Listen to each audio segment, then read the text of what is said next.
Greetings, beautiful soul family. This is Tarun Haridas here again with another episode of Too Much to Talk About. There's always so much to talk about, so much in the unfolding of what we're doing over here by Transcending Matters. And right now, in this episode, we are going to be talking about the CBD and all things natural retreat. And I thought none other than Mr. Michael Holleran, the chemical engineer, to come on board. And the reason why it's so interesting to look at it from a chemical engineer's perspective, when I say chemical engineer, it's not an ordinary just come by. He's one of the top chemical engineers in the world. Yes, I'm going to be bold enough to say that. And you can check his history. There's no joke about it. He's one of the top chemical engineers in the world. And the insight to how chemical engineers work is it's doctors are relying on information from chemical engineers. Doctors don't study what chemical engineers discover. Chemical engineers discover things for doctors to bring into practice. This is how it goes. It's not the other way around. Chemical engineers educate doctors about the body, about the science of the body, about, remember when doctors go to doctor school, this theory, they don't even look at nutrition. They don't even look at a lot of when chemical engineers, they go into the engineering of all the chemicals that are moving within your body, why they move, what triggers them to move. Another one is a biologist. Between the chemical engineer and a biologist, they can have conversations that will leave the doctor lost, completely lost. The doctor wouldn't even know which way to turn or to start. Unless the doctor now goes into surgery or becomes a surgeon, now he's going to be upgraded to the knowledge of all the intertwining stuff. And this stuff, again, is gathered through chemical engineers.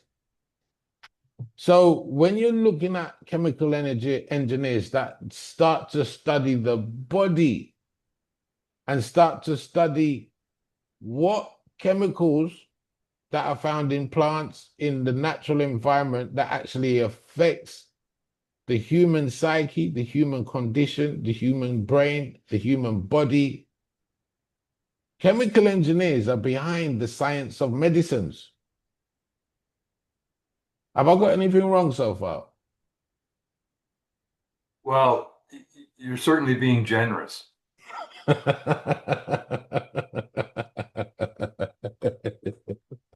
So, chemical engineering is where all the bullshit stops, if I want to put it politely. And this all plays a part in Michael's demeanor as well. He's very stoic and astute and very sort of proper. He wants to make sure that everything comes across proper. So there's no misinterpretation as what's being understood from a chemical engineer point of very scientific, extremely scientific. So today we're gonna have a deep scientific look at even what a doctor's supposed to know about the role of CBD healing physically, mentally, or working in the process of healing or using it as an aid with other things to help. Heal is a very big word. A lot of people ain't comfortable. Like, I prefer, in this context, healing is better to use than the word cure, because the whole industry is fighting the word cure. The whole pharmaceutical industry is fighting the word. There's no money in cures. There's no money in cures. You can't make $1 billion industry, a multi-billion-dollar industry in cures. You can't do it. So when you find genuine chemical engineers that are changing or want to be a part of the change of the narrative from what is the mainstream, because it's easy to go mainstream as a chemical engineer, and you want to go to understand what is naturally there, eliminating the mainstream garbage that produces side effects, that produces more illness, that produces more, it's like a forever chain. It's like you're putting uh, uh, people on time belts at the end of the day. They're like you know, as soon as you start taking allopathic treatment with the side effects and stuff, you just literally put yourself on a conveyor belt that hey, at time you're going to reach this, now you have to take this medication and it's going to do, now you move on to the next stage and blah, blah, blah. And no, no, no, no, no, no. And Michael's lifestyle, he doesn't even want that for himself, much less, you know, he's outside of his chemical engineering. He was a, a highly prolific, athletic individual who took care of his body, his mind, his way of life. He was very athletic. He used to be a runner. He still tries to jog it around the block at super speeds at the moment. So he's very much a naturopath at heart and understanding from a chemical engineer, knowing what harm can happen in diving into allopathic medicine. Is I'm not going to say come to his senses. He's evolved to a new space to say, you know what? It's time for look at what they say is alternative, because that could be where it's all at. And I'm so super honored to meet this man and learn what I have learned so far. It's absolutely beyond my comprehension of understanding. It's actually given me inspiration to take up even more education in this field. And it really does dig deep in answering and ticking some super major issues. And what we have to really look at, because right now there's a big talk that's out there. A few years ago, it was 1 in every 3 people that will be caught with the big C. Now it's 2 in every 3. Everybody is running around. Oh, it's the diet. Oh, it's the this. It's the sugar. It's the it's the workload. It's the this. It's the that. Blah, blah, blah. But nobody's looking at the stress. Nobody's looking at the constant idea of the body being stuck in fight or flight, that little tremble that is constant in your body. Nobody's looking at these things. When you do lab tests on rats and you stress them out, they become cannibalistic, they become ununified, they become selfish, they become greedy, and they also develop cancerous cells. So stress is a major component that nobody is talking about. And every time you turn on the news, it's more stress. World War III might come, it's more stress. The price of it is more stress. Stress, stress, stress, stress. And there are things around us. Some has been vilified, demonized.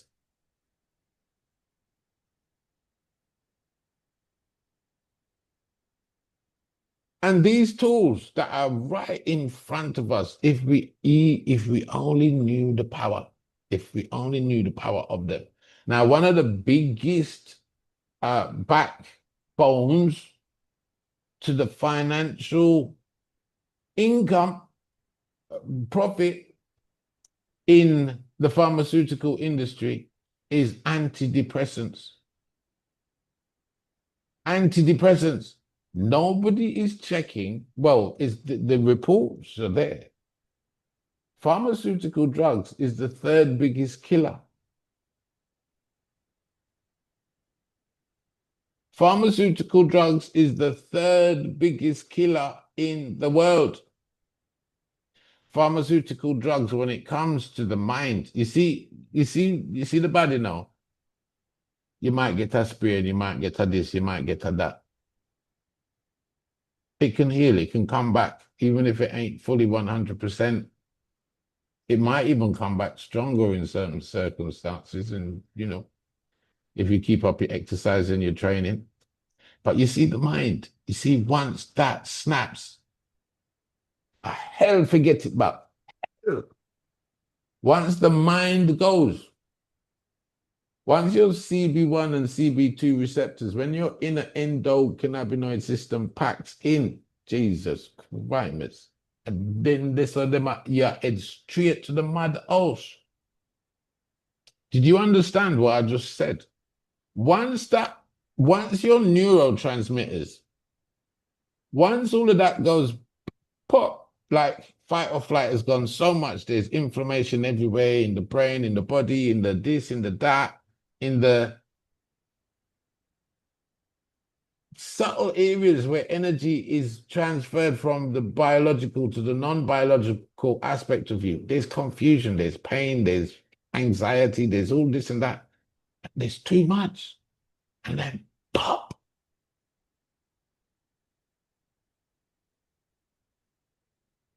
I'd forget it back. So we're living in an era right now that we have to be up in our program in preventative care. This is part of the maintenance. We have to, that one day, prevention is better than cure. Prevention is better than cure. So one of the killers when it comes to psychological damage is antidepressants. Antidepressants is rife out there on the market. It's handed out like sugar cane, like free sweetie. Government up here, yeah, go and take it. Anytime anything is free, you're the product. And I want to first ask this super, super most important question when it comes to CBD. One of the overlooked things, again, through vilification and so forth. And we want to take that off and look at it through new perspectives and look at it from a scientific point of view. How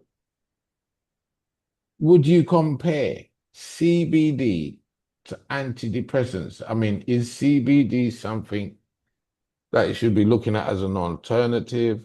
Does it fit that space? Scientifically, what can you tell us about CBD, antidepressants, and not only just antidepressants, but antidepressants is a very serious thing because even those that ain't people that ain't on antidepressant, there's a lot of depression. There's a lot of depression. How can CBD help before you even get prescribed to antidepressant? Can you answer that question? Okay, over to me. My turn. Your turn. Bring in the Dan, Mr. Michael Holleran. How are you doing, sir? Well, good day. Well, it's an interesting question, and but maybe not from my perspective anyway, not at the level that you just asked. In order to appreciate what's happening, you have to kind of shrink yourself down to the size of the body that where these things are interacting, and it helps to understand the mechanics of what is happening. And then once you start to understand the scale and the mechanics, then the question of antidepressants and CBD, I think, becomes a little easier to understand. But you can't do that until you dive in and start looking at the location where all of the action's happening, which is the space between nerve cells. The space between nerve cells. So what you're actually talking about is going microscopic. Yes, it is. Yes. If you um, if you're think about your daily life, the things you do, if everything you bumped into, I'm going to try and create an analogy here. Hmm. If you think about scale, and as you just said, the microscopic level at which the action is happening, and then back that up to the world that we live in day to day. Me sitting in my office here, you in well, it's actually a very nice location you seem to be in. If you, and I'll create a bit of an abstraction here. So imagine, if you will, and I'll use Europe and the UK as an example. So if you picture the size of the UK, Great Britain, and add to that the size of France, and then if you think, okay, so that's the the world I'm living in. The coffee I'm drinking, in abstract terms, is now become the size of the combined area of France and the UK. The newspaper that I read, or the screen that I look at, is the size of the combined area of the UK and France. And then you think about Greater London, size of Greater London, and make that comparison. Greater London compared to the size of the combined area of the UK and France. That ratio is about the same as between you in your daily life and a nerve cell.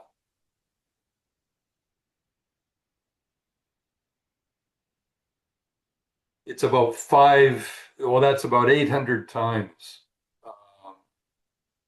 difference in size. So the nerve cell, compared to your daily life of having a beer, drinking a cup of tea, UK and France shrunk down to the size of Greater London. The nerve cell is that Greater London bit of UK and France. And now you go another step, and within that nerve cell, the nerve cell itself is just a physical structure. All the action is occurring with neurotransmitters, which are the signaling molecules that are exchanged between nerve cells. Within Greater London, think of the space that St. Paul's takes up. Well, St. Paul's to Greater London is more or less the difference between the signaling molecules and the nerve cell. Okay. So the signaling molecules that basically determine your existence are at a scale of St. Paul's to Greater London, and then Greater London to the combined area of the UK and France.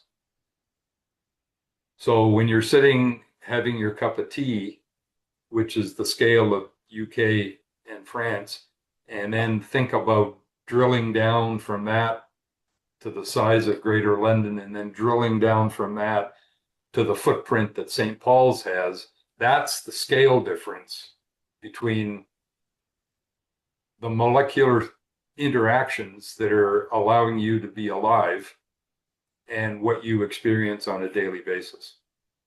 So Wow. that's that's several orders of magnitude, several powers of 10 scale difference between What's what's happening? actually, yeah, the thoughts that you experience, the pleasures, the frustrations that are all manifested through neurochemical signaling.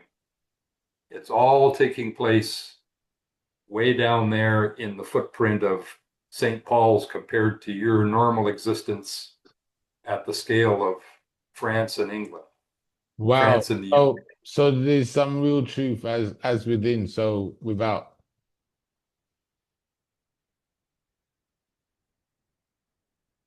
Okay, so the things that we're about to discuss are taking place at the level of St. Paul's. Footprint. Yeah, that's where things are manifesting. Exchanges between chemicals are taking place, and that's what is driving uh, Everything. how you feel, your experience of stress, your capacity to learn, your memory, your well-being, your sense of well-being, your focus, anxieties, all happening at the level of St. Paul's in that analogy. And St. Paul's what or we're going footprint. the footprint of St. Paul's, yeah. So in other words, it's Wow. taking place at a very microscopic level, very microscopic. That cannot be seen with the naked eye. Absolutely not. In fact, with a typical optical microscope, you can get down to the level of discerning uh, Greater London, but you cannot get deeper than that. You need to use uh,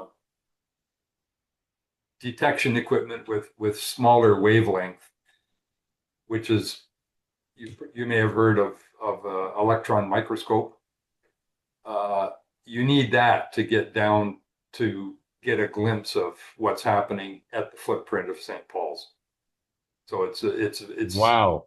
it's a very complicated environment, I can and imagine. it's happening at very high speed. So all of the signaling that's occurring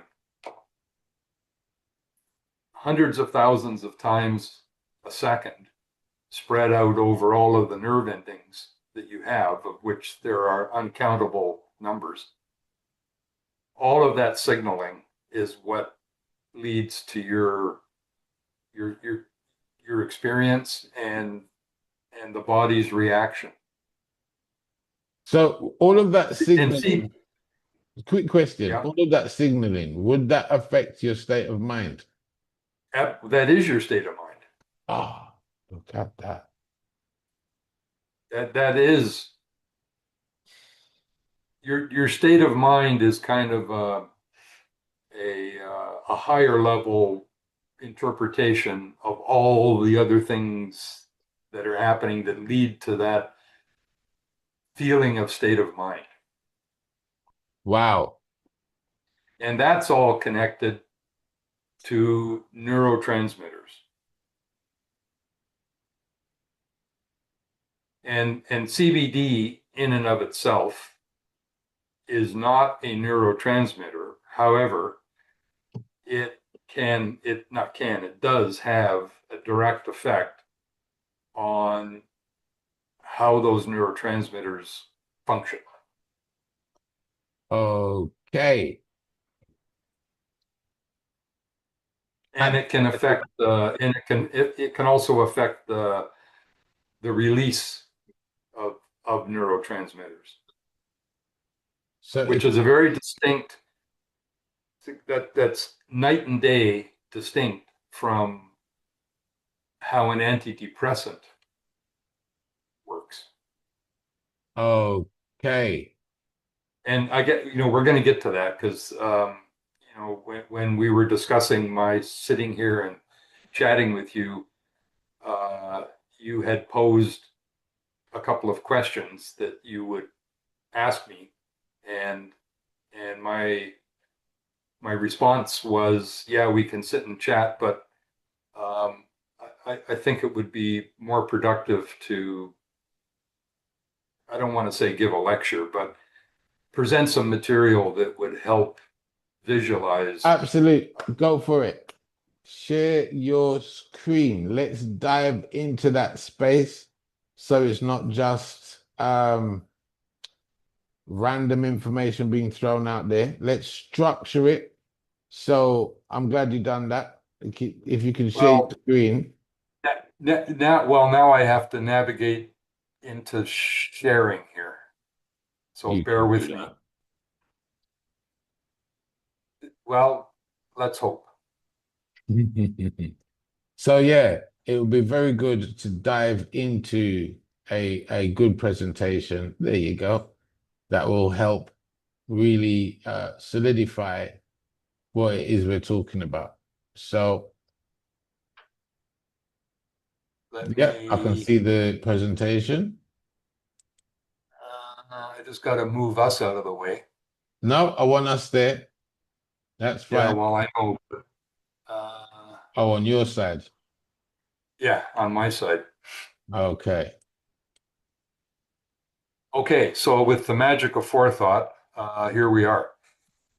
All right, let me launch into this. Now, how do I do that? As you can see, I'm somewhat used to lecturing, but uh, There ah, you okay. go. Right. All right, so I'm going to kind of follow along here, and uh, So I'm now leaving it you over to you at and I will butt in. well, yeah, well, you know what? I'll just sort of go through this, and then you can interject absolutely whenever you like. Yep. Uh, and can I assume that what you're now looking at is not me, is this material? Yep. Everybody can see everything. They can see both of us. They can see the screen. They can see Okay, so the we're presentation. all there. Yep, we're all there. Okay, I can't really say that I'm all here, but here we go. All right, so I'm going to kind of just read along here, and uh, well, we'll just see what happens. So neurotransmitters, that's where all the action happens. And as I mentioned, there's a lot of them, but there are principal neurotransmitters that really are the ones that affect our being. And the list is in front of you: adrenaline, noradrenaline, dopamine, serotonin, something called GABA, which is a short form for gamma aminobutyric acid, acetylcholine, glutamate, and endorphins. And they all have specific actions. Dopamine affects our sense of pleasure. Noradrenaline is the one that's the fight or flight, and so on down the list. And as it turns out, serotonin is kind of a ringleader in the sense that it can affect uh, the action of its its cohorts here. So serotonin has a bit of a higher ranking in the scheme of things. So if your serotonin levels are low, you got no chance of. if serotonin is low, I think your libido is off track, your mental acuity is off track. You're basically just off track. Okay. Right. Like those are all of the higher level perceptions of the result of all this chemical signaling that's going on at the level of St. Paul's Okay. within within Greater London. Wow. Um, Okay. these these neurotransmitters are, I mean, they're basically, fairly simple molecules in terms of structure. They're not massively long, complex shapes. They're pretty simple. And because they're pretty simple, and these are the these are the shapes. Um, if you have some background in chemistry, you can maybe relate to this. If you don't, um, just keep in mind that on a scale of complexity, they look pretty damn simple. But but these are the little bits of chemical structure that basically allow you Make to your be life you. work or Yes. wow. And and uh, and the concentration, the level of these neurotransmitters are really what determines how your day is going, how your life is going. So it's important. And it's all happening down there at the scale of St. Paul's on the relative scale of the UK and France as The equivalent Atlas to your circumference. Yeah. sitting having a beer.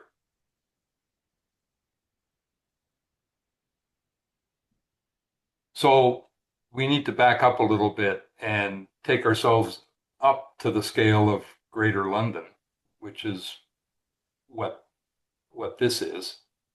This is uh, and just I'm not claiming in any way, shape, or form that I'm a neurophysiologist or a neurobiochemist, but this is the the structure uh, of the nervous system, and it's composed of some different bits here. I think we all know that, or have some knowledge of neurons. It's what we usually think about when we talk about the nervous system neurons, and that's these guys that are linking together here, not these bits here that are part of the structure but not directly involved in the signaling, Hmm. which is occurring. The signaling occurs at these uh, these clefts in the neuron where signals pass back and forth between the two pieces. And Okay. the signals that are going back and forth are the neurotransmitters. Okay. So when you're So, looking at, so let's say if this was Greater London that we're looking at, yep, how many neurotransmitters would be in that space? tens of thousands at least. And And this, they're not they're being passed back and forth across the cleft here between receptor and transmitter, so receiver and okay, so transmitter. let's narrow it down even more tighter. So within that cleft right there, how many tran transmitters would be in one cleft? Oh, probably yeah. It's going to depend on whether the neuron is active, of course, uh, but probably thousands for sure, maybe Okay, more. Oh, wow. Okay, so and you're gonna have and and and they all have, specific channels that they're leaving from and going to. is a wow. The rest the rest of this stuff here is basically just providing support for the nervous system. It's not just filler material, it's providing support in different ways. So it's is Wow. is So right. what we're So looking at, so let's even zone it down, even zone it down. So if this was a particular area of the body, uh how well, what are we looking at? A millimeter of a vein? What are we looking at? in actual size, Yeah. we're at the nanometer scale, the Oh my billionth of a. gosh. So all what we're Yeah, looking at here is completely invisible to the naked eye. yeah. You to see what I've shown here at this level of detail, you're going to need a very high quality optical microscope that's going to get you at least 500 times magnification, hopefully higher, between 500 and 1,000 times. What? So So this is not that big something. red thing there, that big red line, is that a vein? Well, it would be an artery, but it's a blood vessel. It's a blood So vessel. yeah. So all of the So right along all the blood vessels, there are these little things attached to the blood vessels that then link to neurons and transmitters. that's right. Yep. Because all of these everything here is alive in the sense that there is, cellular function independent of the transmission of neurosignals. These Hmm. things are alive, and so there's biochemical processes going on independent of whether there's a signal traveling between one neuron and another, So and all that's all. protein structures, are they feeding information into the blood vessel? No, they're taking nutrients from the blood vessel just to support their existence. And then the neurosignaling is independent of that blood vessel. The blood vessel is just the source of energy, Wow. source of Okay. oxygen, right? Source of oxygen and energy. Yeah. Nutrients, yes. And taking waste products away because these things are all metabolizing So how independent. just I'm just throwing so much out there. So in just seeing this, how important is it to breathe? To breathe. Yeah, deeply. Well, Would shallow breathing you affect? of course it would, because I mean, we could draw a similar diagram to the alveoli in your lung, which are the small air sacs that are exchanging gas, oxygen into the bloodstream and carbon dioxide out. That's occurring there would be a similar structure to this, except instead of nerve cells, we'd have uh, there would be a vein in parallel to this artery where we're exchanging out of the vein CO2 and we're taking into the capillary oxygen, and it's all contained within in your lung, the alveoli or the small air sacs where the action occurs. Wow, everything is important. Wow, okay. So we've gone really deep.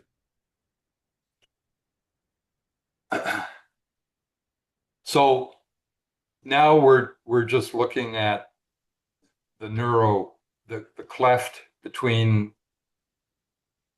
the synaptic cleft between receiving and transmitting. And that's the little gaps here between these dendrites, Okay. which are now these nerve cells. We've left out all the other bits. So if you go back, if I can do that.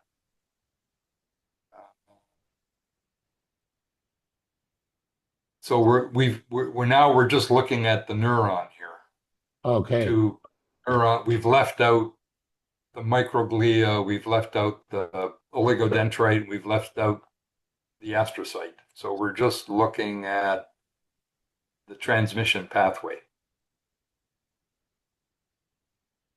which is these two nerve cells, and here we have the synaptic gap. Right? So all the other structure is around here, we're just not showing it. So serotonin is exchanging across the synaptic gap. And it's present in it's small quantities, but 500 to 200 nanogram billion per milliliter. That's billions of a gram per milliliter. But we're also talking very small scale here. So this now right here, where this is Greater London, and the serotonin is down at the scale of St. Paul's. Okay. So for optimal functioning, you need a minimum level of serotonin and the other neurotransmitters. But serotonin is sort of one of the key ones. So, or the key one. So that's why that's why I've chosen this to focus in on it. And I used to think that when you talked about serotonin, we're talking about brain function, but in fact, over 90% of the serotonin uh, is produced in your gut, not in your brain. Wow. It's a rather a paltry level that's directly produced in the brain. Um, what do we got here? 5%. It probably ranges between maybe 2 and 8 or something, but it's kind of an average. So Wow. relatively a small amount uh, in the brain, the majority of it in your gut, which was surprising information for me. I didn't realize that until you asked me to dig into this a bit, and here it So, is. wow, what does that actually? I mean, that's a phenomenal discovery.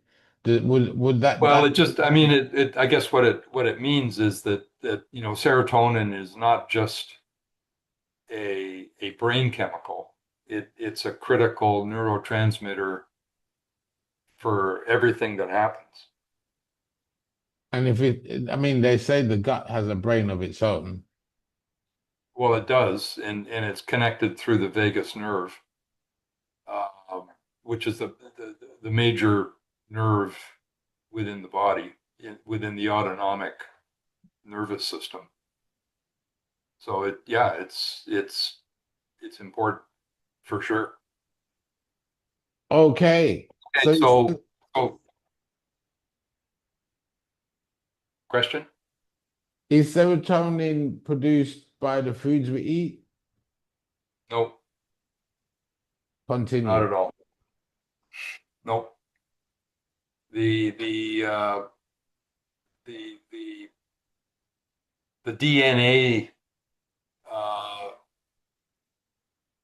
in the cell is what contains the instructions for the body to assemble serotonin.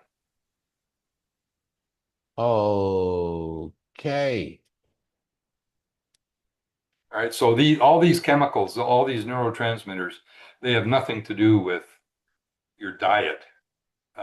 They have everything to do with the molecular dynamics that occur in the instructions that are buried in DNA to allow the body to assemble uh, So these this these is chemicals. mind-blowing stuff. So how do I'm sure you're gonna let us know.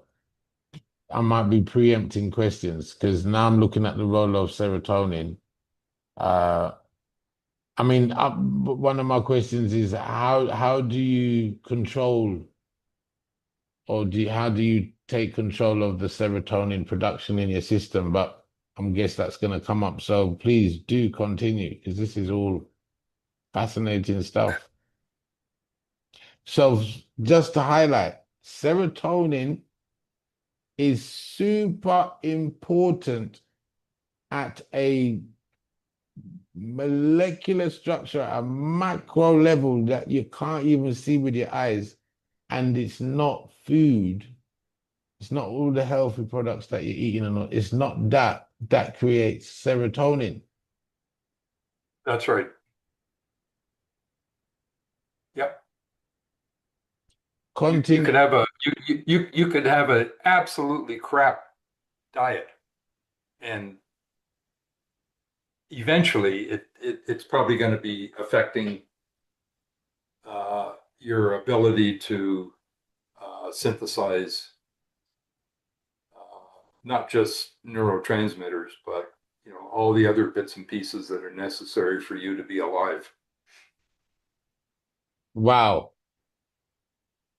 Wow. Okay. Continue. Okay, so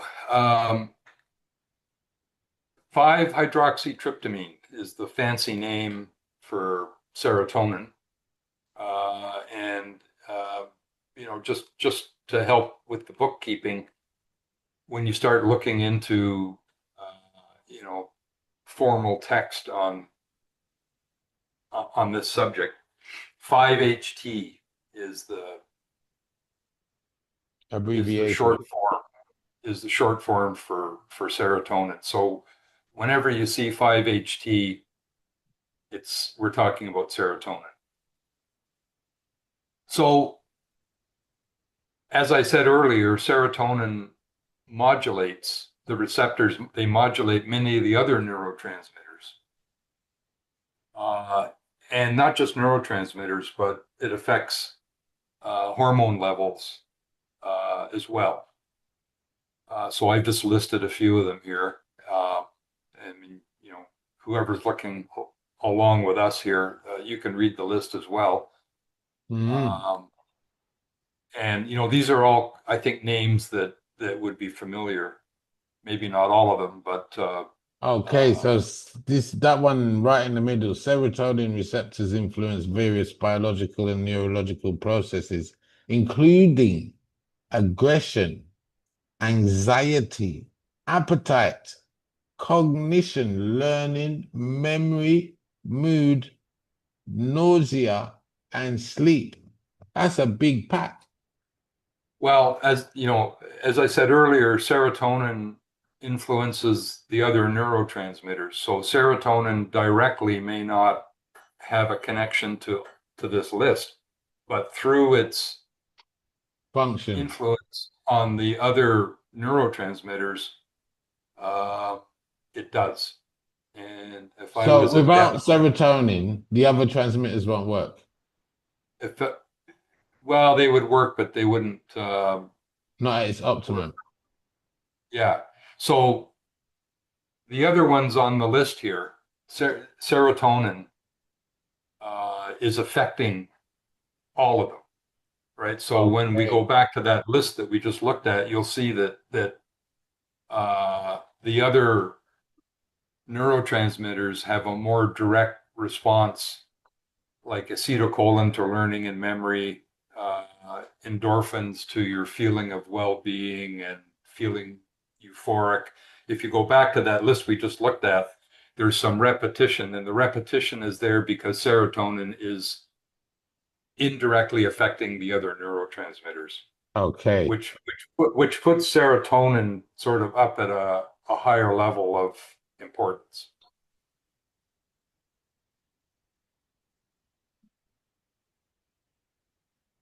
Okay. Because of serotonin's central role, it is the target of many pharmaceutical and recreational drugs, including antidepressants, antipsychotics, anorectics, antiemetics, anti-migraine agents, hallucinogens, LSD, psilocybin. What's the And last? entractogens, MDNA, Oh, recreational okay. recreational. So these drugs directly interact with the body to produce serotonin. No, these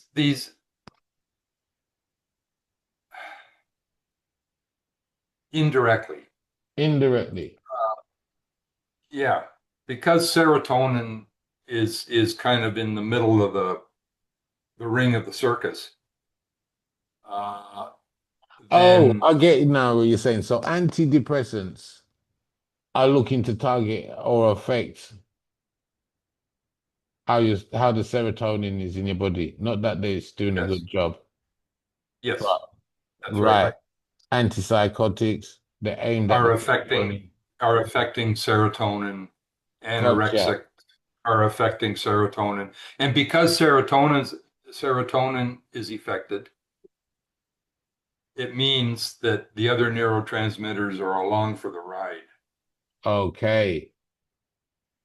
Okay. So you affect the mother of the pack and everybody follows along. Yeah, Gotcha. yeah.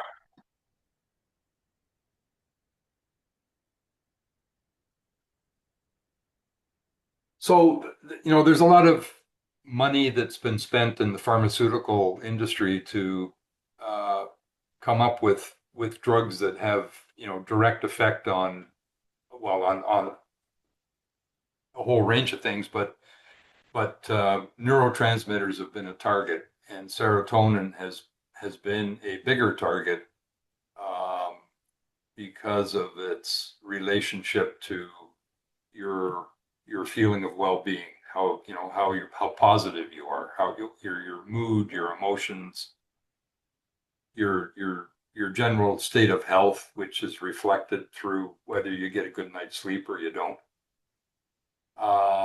And there's a lot of negative to this. Uh, the way that the drugs don't have a direct effect on the production of serotonin, they have an effect on what's called the selective reuptake. And we're going to see that in a second. And what the drugs are doing is trying to inhibit the selective reuptake. So let's take a look here. Okay, so we are now in the foyer of St. Paul's. Actually, we're not in the foyer. We're up in the Whispering Gallery. And So what we're looking I'll take it you've been to St. Paul's. at, yes. Okay. Um, so we're looking at a neural cleft here, and we're looking at these little brownish colored dots are, well, in this case, I was poking around trying to find what I thought was a really good slide from some of the uh, neurophysiology papers that you can go and find. And I couldn't find one directly for serotonin specifically, but this one is kind of looking at glutamate. But it shows you or illustrates this concept of reuptake. So within the presynaptic uh, neuron. So the direction of signal travel here is from presynaptic down to postsynaptic. And there are processes that are occurring within the presynaptic neuron, which result in the release of, in this case, glutamate. And there are something called vascules that are little sacs that contain the neurotransmitters, and those sacs have to basically get ushered out to the edge of the cell. And when they hit the edge of the cell, they kind of amalgamate. And in the process of amalgamation, the sac opens up, and the contents of that sac spill out into this cleft, the space. This whole space here is fluid filled with a version of plasma. So that's the liquid medium in which all of these chemicals, all of these neurotransmitters exist. So the signal process, the presynaptic signal process, results in this little vascule, this little sac of glutamate moving out to the edge of the presynaptic neuron, and it breaks open and releases, in this case, the glutamate into the cleft, the space between the presynaptic and the postsynaptic neuron. So the neurotransmitters are now flooding across the space. And this, by the way, it's not like this neuron is only here for glutamate. No. If we could magnify this, all of the other neurotransmitters are present and accounted for. They're all in here, and this is all happening at the same time. The degree to which it's happening is being driven by whether the presynaptic neuron is basically putting its energy into the glutamate channel as opposed to the serotonin channel, as opposed to the dopamine channel, as opposed to the endorphin channel. Mm-hmm. So that's all being selectively controlled. So here we have, in this case, the glutamate is spilling out into the cleft. Molecular diffusion is active, and it starts spreading across, and some of them are going to end up going into the receptors. When they're taken up into the receptors, they go into the postsynaptic neuron, and they trigger a response. Mm-hmm. And then that signal carries down the postsynaptic neuron. Eventually, it ends up at the next, what becomes the presynaptic neuron, and the signal continues. And the rate at which that happens is determined by how many of the glutamate molecules are floating around in the cleft. Right. So when it So comes to the big, when it comes to the big C question, is it all when all of this kind of clogs up and there's no information passing from anywhere, so it all just kind of packs in? no, with the big C, you have out of control uh, growth in I mean there are cancers that directly affect the nervous system, but that's occurring for the most part in other parts of the body, in other organs, where growth is uncontrolled. It becomes it goes beyond the metastasis that would normally be occurring if you don't have cancer. I mean, there are cancers of the nervous system as well, but But I mean, yeah, I mean, I'm just trying to determine which came first, the chicken or the egg. Would all of this disruption in the neurotransmitter level play an effect down the road in Greater London? right, which eventually goes back to affecting Yeah. England and France. Yeah. Is that kind of right? Well, in an abstract way, yeah. Yes. Okay. So when we're talking about reuptake, you're saying that pharmaceutical drugs are Okay, looking to, so let me I haven't got to that yet. So what I've been talking about is the communication that's occurring presynaptic, postsynaptic, Mhm. and and the flood of neurotransmitters that we've now injected into the cleft. So the more the merrier, the more neurotransmitters are floating around out here. Random motion is what takes them, to the receptor. So the more there are, the more likely They'll they're going to land. make it to the receptor. So the body has this uh, selective uptake system that tries to basically unclog and recycle the unused neurotransmitters. And that bit of hardware is buried in the astroglia, which is one of those one of the peripheral cells to the in the nervous structure, if you recall.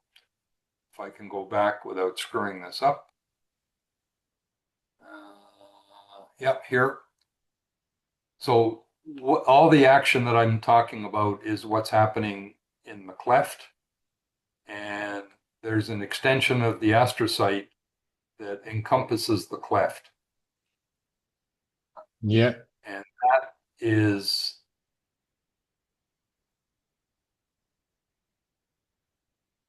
where are we? Right, there you go. That is what's happening here and over here.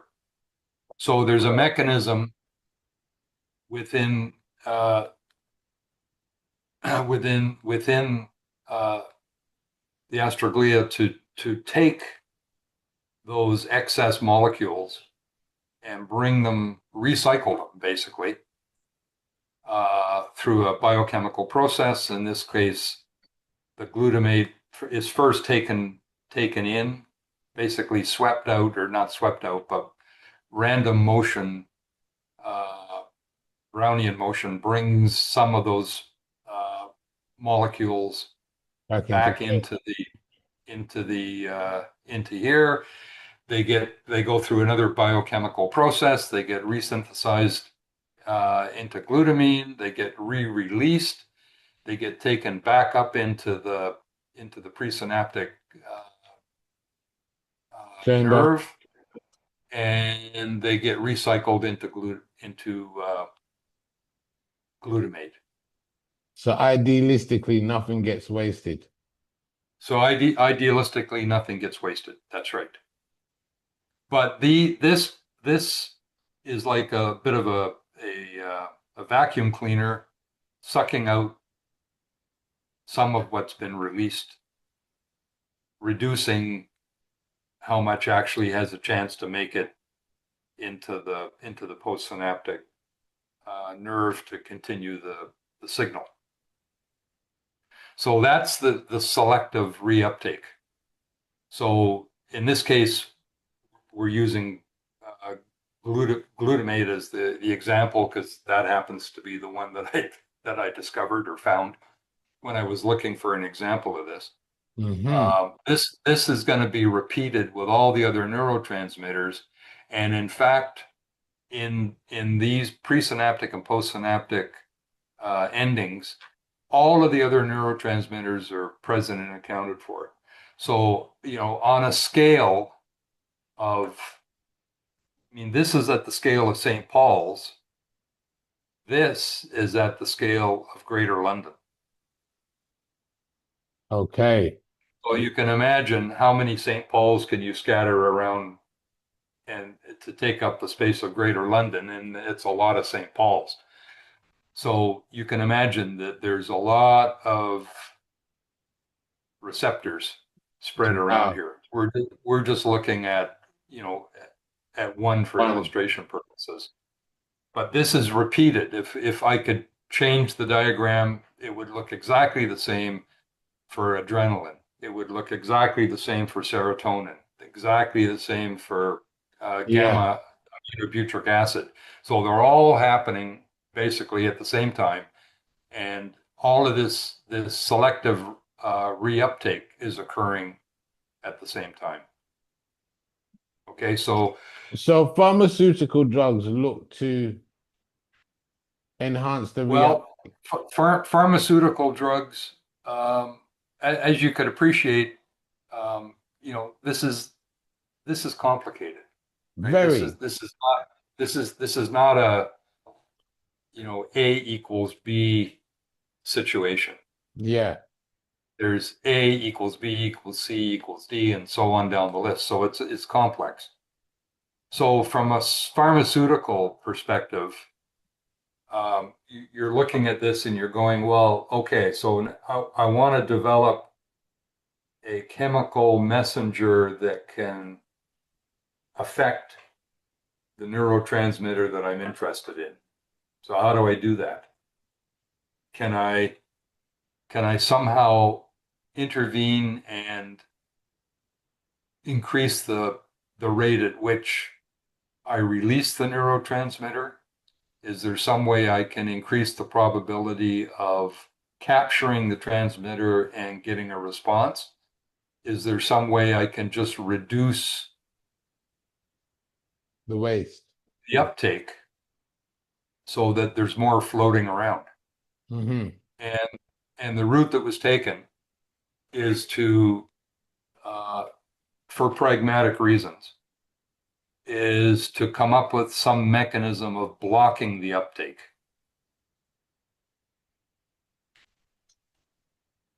And that's exactly what happens or what the drugs are doing. They're creating a blockade through steric interference. Steric means just structural interference Steroids. to basically block Wow. the reuptake Okay. process to keep more of them floating around.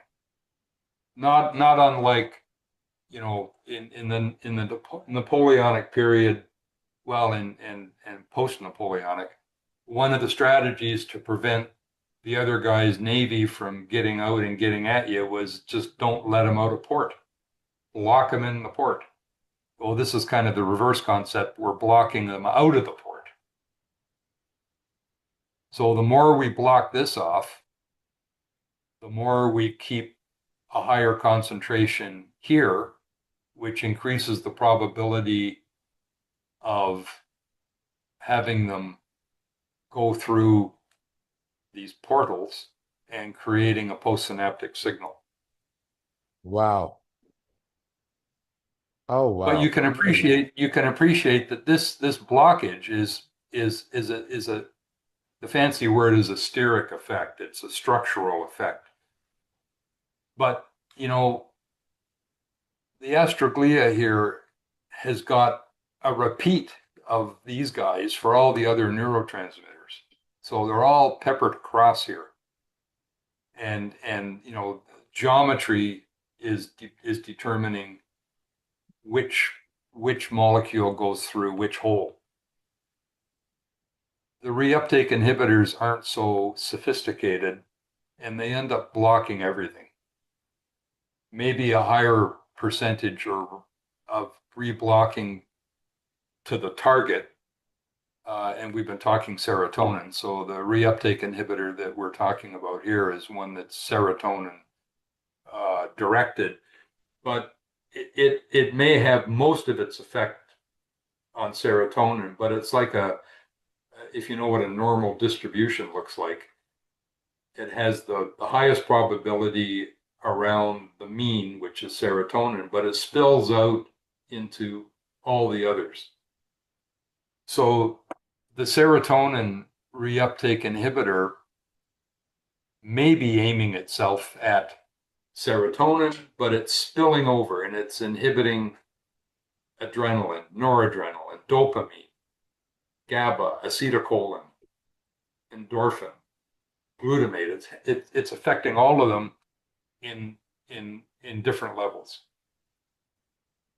So the unintended consequence of that is that yes, it's having effect at increasing the serotonin level, but it's mucking up to some extent everything else.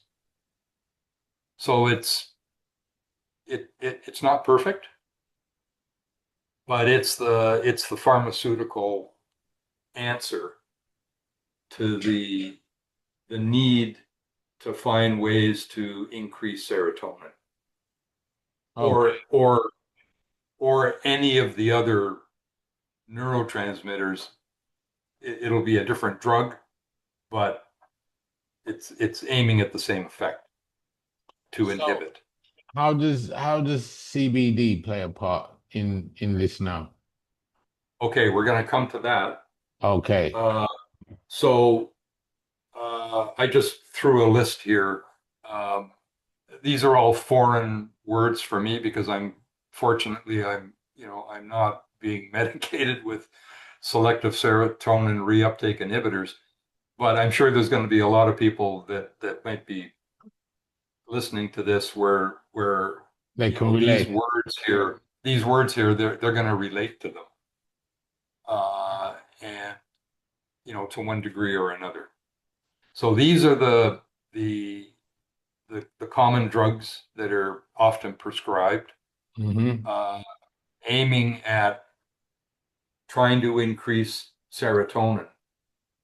But the byproduct, of course, is that they're affecting in varying degrees The all of rest. the other neurotransmitters.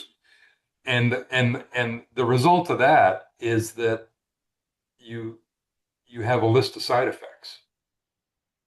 And those side effects aren't related to the target for the drug, which is serotonin. They're related to the cause and effects that are associated with the other things that are in the space. So nausea, weight gain, loss of sexual function, dysfunction, insomnia, suicidal thoughts. If you go back and look at the characteristics of those other neurotransmitters, They directly correlate. there's a correlation. So that's not to say that there isn't a space for intervening with reuptake inhibitors targeting a specific neurotransmitter, but you got to understand that they aren't 100% specific. So if you They're don't far look from. if you don't look after your neurotransmitters, you're in big trouble. Well, no neurotransmitters, you're basically a vegetable. So yeah, it's important. Wow. Continue. Okay, so now uh, we'll just circle away from the keeping in mind the dynamic of what's happening in that neural cleft and the mechanism for the release, the absorption, and the uptake of neurotransmitters, and just put that to the side for a second and come back. And when we did it was what, 2 months ago or whatever it was, when we did the kind of the CBD centric chat, and I talked about the endocannabinoid system. Mm-hmm. So if you go back to that, there's two endogenous endocannabinoids. Um, they have unpronounceable names, So, I practice this because I've had to speak to it several times, and right. I have trouble pronouncing the damn names, but uh, arachidonyl ethanolamine, great for dinner conversation. Uh, Short form, Arachidonyl, arachidonyl ethanolamine. Uh, arachidonyl ethanolamine. right. The common name, the short form is ANA. The common name anandamide, which that one you might have bumped into. Wow. And Anandamide. Sanskrit for yeah, bliss. Easy, no man. yeah, Sanskrit for bliss. Easy. Um, Right. Stop right there. Everybody, we're having a 5 minute break. Go get yourself a glass of water because we're just about to go deep. Pause right there. We're about to take the lid off. Go grab a glass of water. We'll be right I'm gonna back. get a I'm gonna get a glass of wine. Yep. Okay, we're back from the break. I needed to have a quick break, but now, like, when I saw that Sanskrit word, it was on top. Anandamide. And I'm just having a bit of selective serotonin uptake inhibitor here.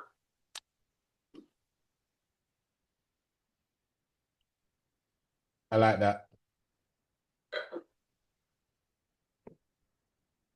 So, back from the break. Hope you're all ready for the second deep dive. And we're looking at the endocannabinoids now. We're looking at the endocannabinoids. And I guess now we've gone microscopic. We're looking at the footprint of St. Paul's. We're looking at the small little details that makes the whole thing come to life. And deep in the wholeness of this, we've now finalized, we've finally reached the endocannabinoids, and this long word that we was trying to there's a little bit of homework for you. See if you can learn how to say that long word around the dinner table. Arachidonal, hold on, don't tell me. Arachidonylethanolamine. Arachidonyl ethanolamine. One more time. Arachidonyl This one. arachidonyl ethanolamine There you go. for ANA, anandamide. And the common name, And the other one is simpler, uh, arachidonyl glycerol. That's the 2 AG. so what we're talking about is two different things here, or is it the same thing? Oh no, two different things. And uh, the one at the one at the top is arachidonyl ethanolamine. Um, is actually that's interesting. I think I made a typo here. This should be ANA. Okay. Uh, the E should be moved over to the N. Okay. Uh, that's associated with THC, tetrahydrocannabidiol. Right, go back Uh, to the other slide. Let me see this now. which one?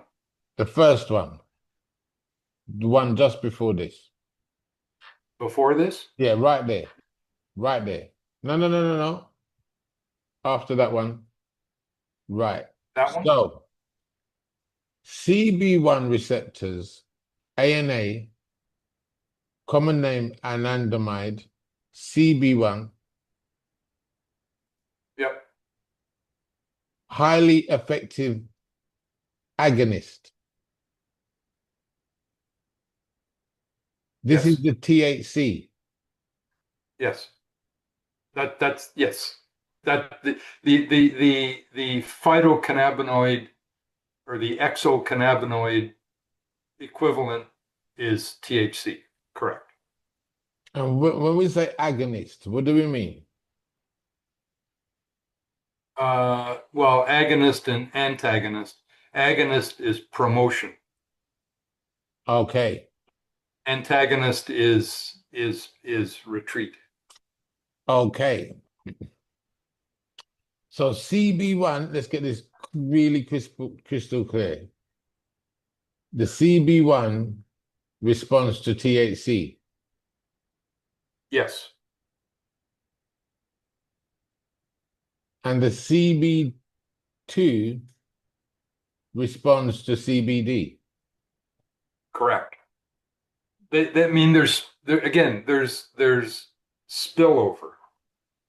Because if you look, and I don't have it here, but I think when we did the talk that was more focused on endocannabinoids and how they're produced and how they're the whole part, the whole industry there. Um, they are uh, they are what? I just lost my train of thought. What was I about to tell you? You don't know. Uh, we were talking about agonist and antagonist. Yeah. Oh, we The were we were focusing there on the pain management side of cannabinoids. So yeah, like I Uh, was seeing here now, because I really want to be like so specific. So ANA, highly effective agonist. This is promoting the concept of bliss in the system. yeah, And arachidonolglycerol, common name 2-AG, acts yep. mainly through CB2 receptors, effectively moderates Nociceptive and neuropathic pain. nociceptive and neuropathic pain signals. So when you say Right. nociceptive, what does that mean? Just for everyone to understand. Sorry, ask me that again. When I say What does nociceptive mean? ah, that's just the neurophysiologist's term for pain originating from uh, external stimulus, from an injury of some sort.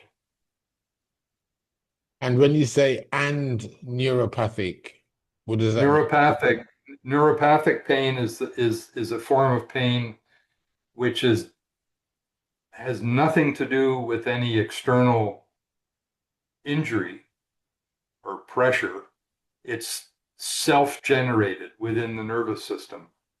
So fibromyalgia, for instance, is a form of neuropathic pain where there is no external force, no external disturbance generating a pain signal. It's being generated from within the system. Okay. Where nociceptive pain is a result of A direct an injury. external, an injury. Yeah. And it could be, visceral, it could be uh, skeletal, Anything. any Okay. number of sources. Okay. And noises and neuropathic pain. What about um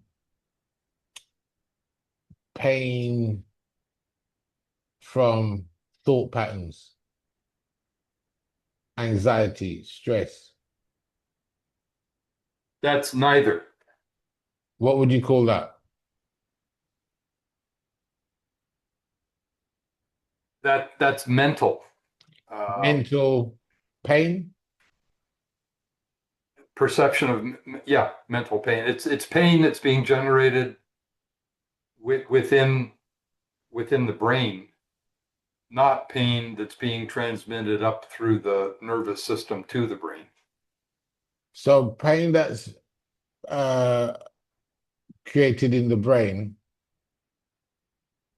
So there's no signal, Yeah. whether it's nociceptive or neuropathic. There's no signal coming up through the To the nervous brain. system.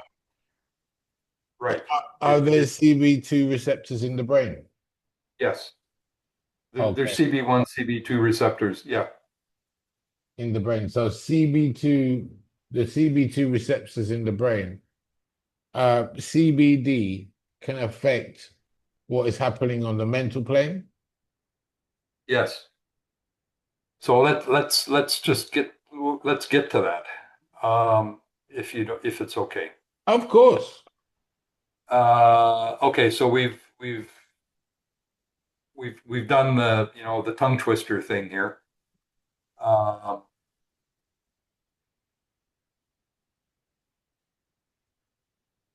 so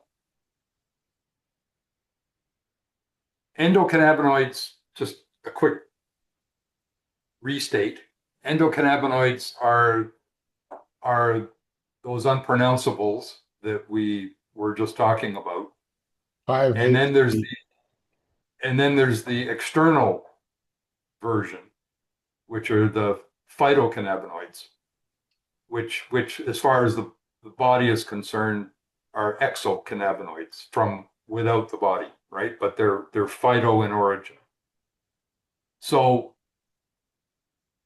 they wear two different hats depending on the situation. And in the talk that I did in May, I was focusing on the antagonist piece of it with the CB1 and CB2 receptors, because we were sort of, you had asked me to talk about pain management and aspects of that. So in wearing that hat, or in that area, the endo and the phytocannabinoids are suppressing neurotransmitter activity. Yes, That, I remember you describing that as a retro principle. well, yes, it's exo to the brain itself. So the brain is receiving these signals, and as an agonist, the endo and the phytocannabinoids are suppressing that signaling, and they're doing that through the CB1 and CB2 receptors. There are many, many different types of receptors. It it just so happens that the ones that are designated CB1, CB2 happen to be the ones that are endo and phytocannabinoid sensitive and reflect more to pain. There are other receptors which are connected directly to neurotransmitters, where endo and phytocannabinoids, instead of being antagonistic, are agonistic. increasing activity. And the one that's of principal importance is something called this, as says here, 5-HT1. And this is a nomenclature thing, but 5-HT is the kind of the neuroscientist code word for serotonin. That's right. If you flip back several slides, when I was talking about the chemical name for serotonin, I said that its short form was 5-HT. So And it that relates back 5H. it relates back to the chemical structure of serotonin. So when you say 5HT1, what does that now mean? Okay, so recall that the chemical proper name for uh, serotonin, 5 uh, hydroxytryptamine, which is where the 5-HT comes from. And the number 1 here refers to a specific receptor, of which there are, I think, 7 in total that are responsive to various actions of serotonin. But the number 1 receptor happens to be one that's affected directly by endo and phytocannabinoids. So this is an aspect of cannabinoids that we did not discuss in April or Previous. May.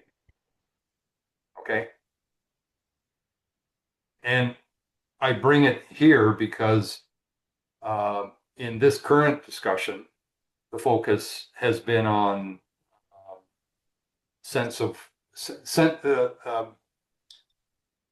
neurotransmitter, the physical manifestations of neurotransmitter activity, feelings of, and we have a list of which euphoria and well-being is one of them. So in that discussion, there is a receptor which is specific to serotonin, i.e. 5-HT, and it's been designated out of 7 others as number 1.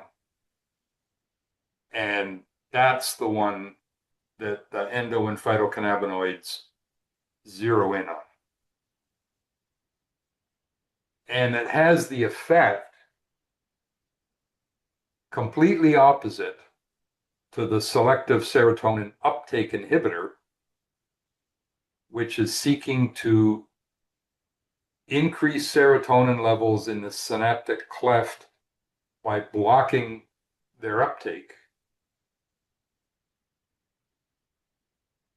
The byproduct of that process is that other things get blocked because it's not specific. So all the other neurotransmitters that are active in that synaptic cleft, they also get messed up to some degree by the uptake inhibiting characteristic of those chemicals, Right. which are the antidepressants, of which we had a list. This pathway has nothing to do with inhibiting uptake. It has to do with directly affecting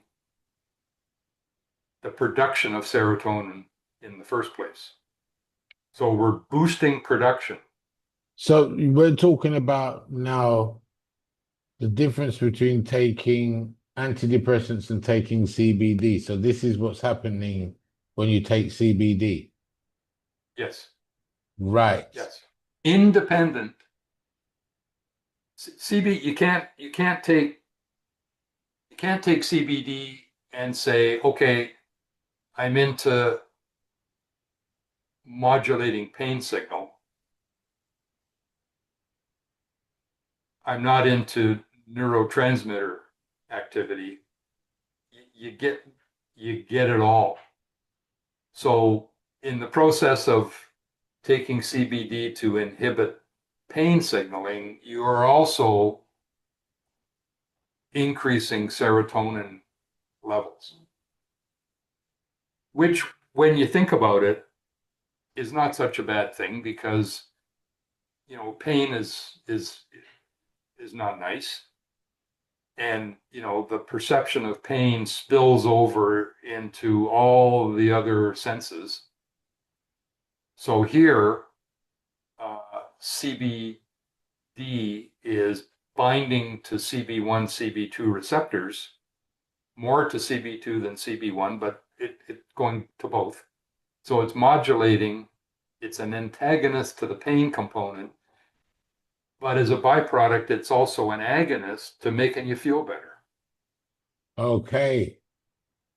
So And it's even if you don't, even if you're not being insulted by neuropathic or nociceptive pain signals, it's still actively going there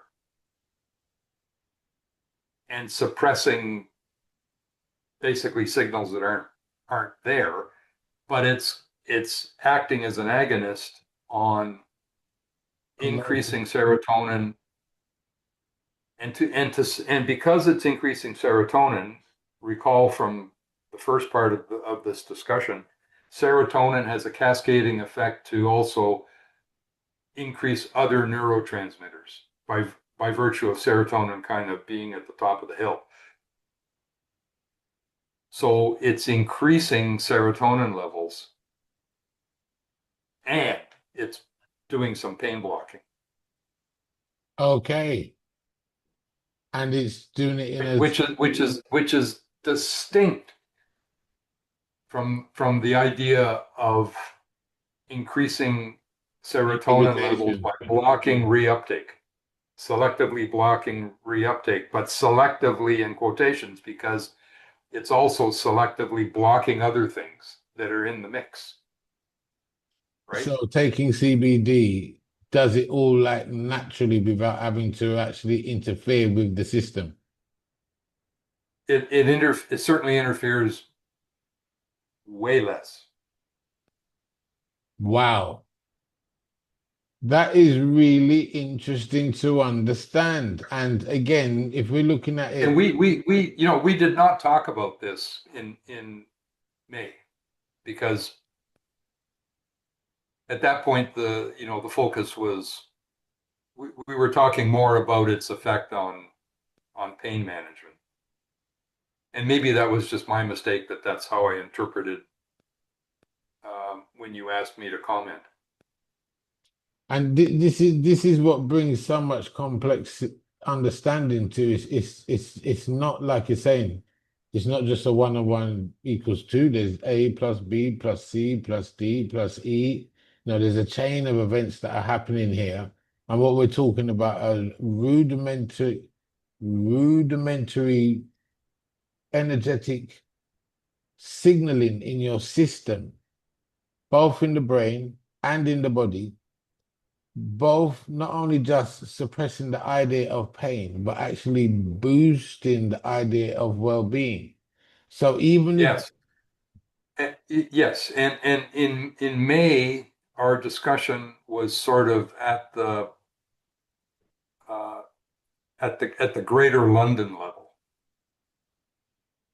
We didn't go and look and see what was happening in the Whispering Gallery of St. Paul's. exactly, Here, here we're in the Whispering Gallery, so it's a level that we didn't go to in May, and maybe that was just we could have gone there. Um, we could have gone through what I'm talking about at this in this chat, I mean, but it certainly would have, it would have, well, it would have been a long chat. Yeah, a very long one.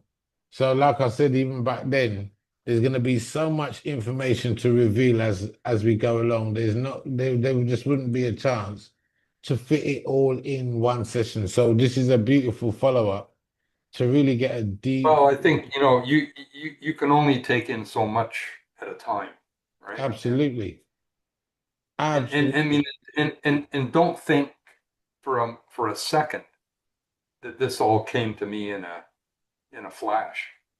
Oh It, no, it, it didn't. absolutely.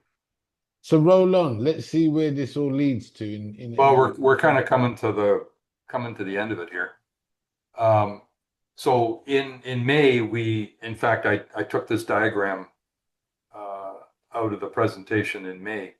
Mhm. This is the one that I think, most people that have any, level of understanding of the mechanics of endocannabinoids would have heard of CB1, CB2, and have some appreciation for, where they are. And recall from earlier today, serotonin, 95% is is down here.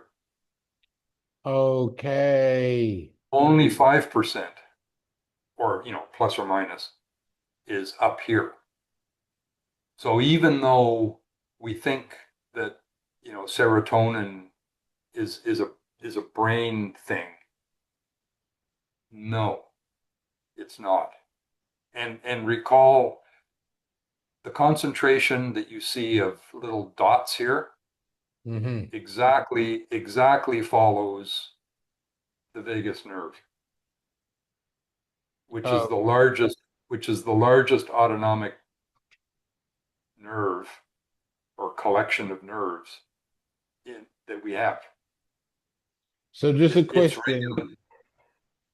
just a question on CB1 and CB2. CB1 being the The THC THC, yeah, and CB2 being the CBD. but they They're it's intertwined. They work. it's it's mainly okay. So yeah, so CB2 is mainly affected by CBD, but THC has an effect as well, just not as pronounced. And then the reverse is true for CB1. So I can And see just by the diagram. and there should be an N here, not an E. Yeah, yeah, yeah. I saw that. But I'm kind of working, just looking at the diagram, that CB2 is more prominent in the gut than CB1.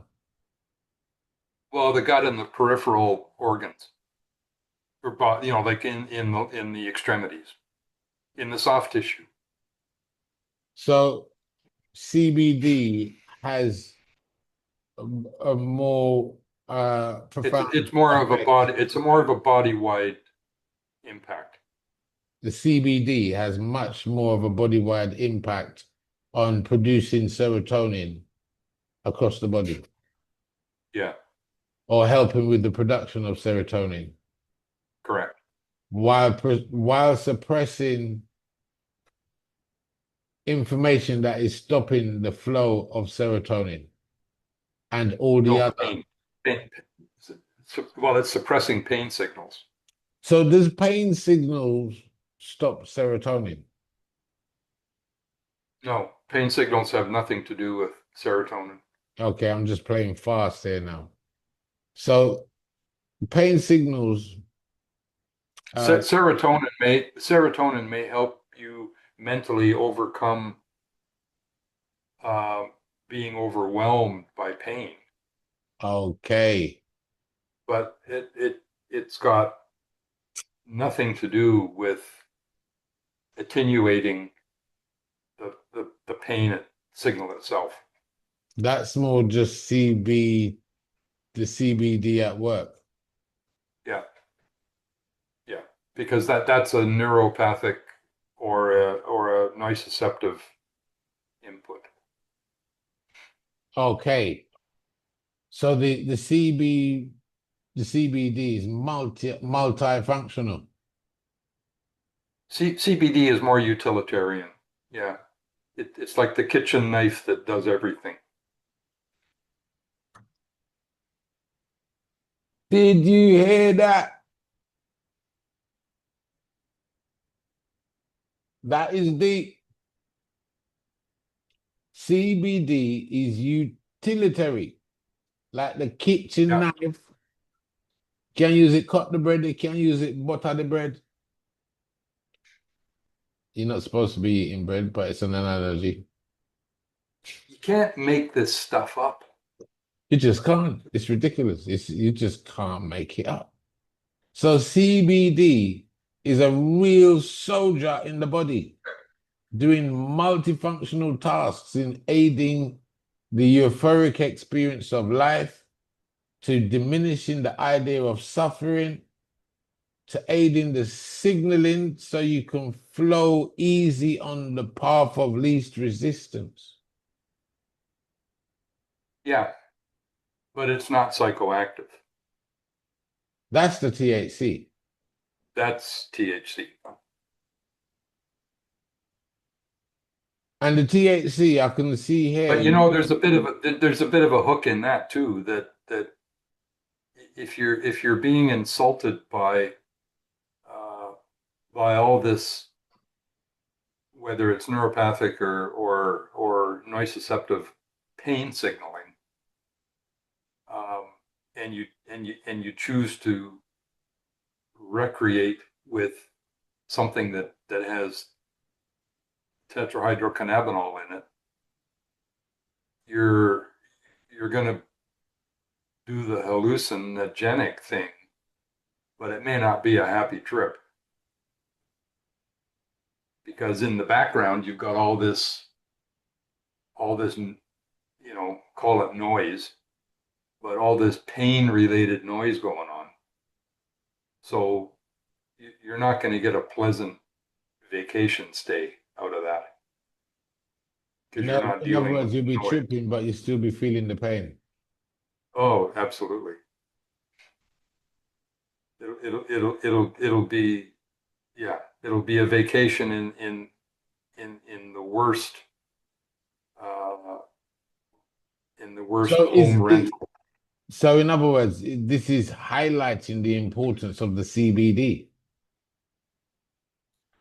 Yeah, I mean, it sounds like I'm doing a selling job on CBD, but I'm not. It's just, it's the evidence. It's the I mean, evidence. not even the evidence. I mean, the evidence is confirming the basic underpinning neurobiology. So, I mean, outside of the evidence in a sort of rhetorical way, there is there is some credence to THC playing a role. Sure, but um, I think as a backdrop to getting the maximum benefit, if there are these underlying things going on, you're better to sneak some CBD into the picture to smooth the water so that the THC can, give you a happier retreat.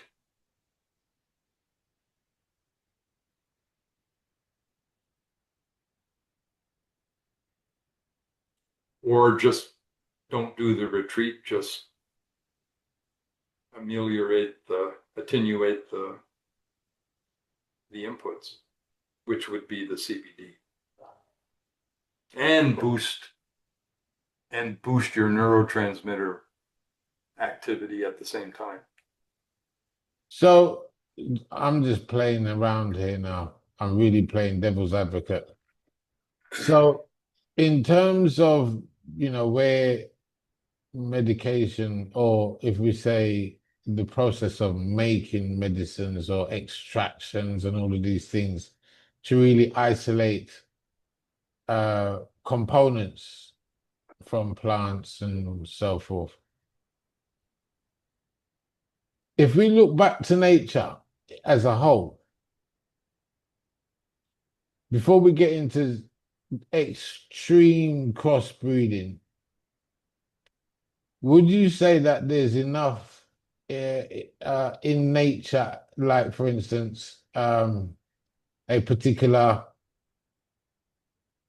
plant, like a strain of marijuana that has enough balance of both to be effective in its raw form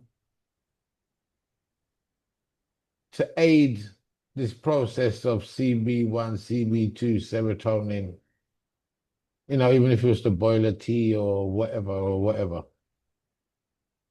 No, I mean you're kind of asking in a roundabout way. The old argument about uh, don't touch the rainforest because there's all this undiscovered, highly valuable stuff that's out there that we don't yet know about. And if you kill the rainforest, you're going to kill that, and we'll never find it.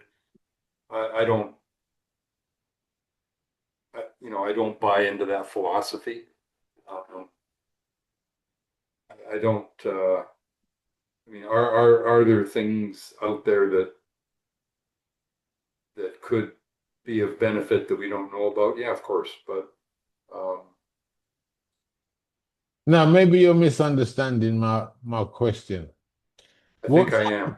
Yeah, so I'm just I'm dealing bringing with I'm bringing my bias to the discussion. yeah, no, I'm talking strictly about the marijuana plant. No Ah, other plant but the marijuana plant. And what's happened over the years is the marijuana plant has been trashed, bastardized.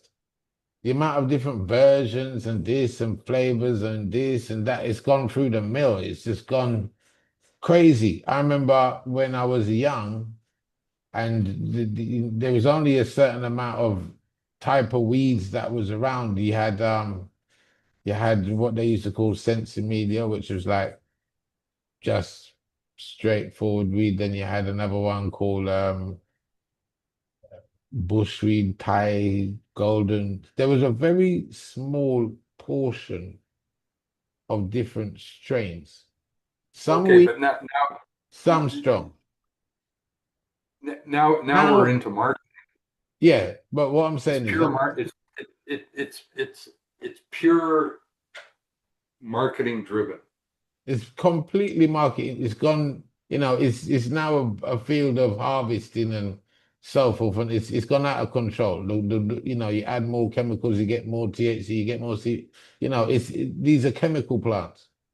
What Well, I'm let me. asking, what I'm asking is before all of that comes into play, could you find a strain of marijuana plant that doesn't have too much THC, has the right amount of CBD, that through natural ingestion via whether it's via mega T, XYZ, to get the benefits of what CB1 or CB2 can do for the body? Or is it a thing where you have to go through this whole extraction to get the benefits?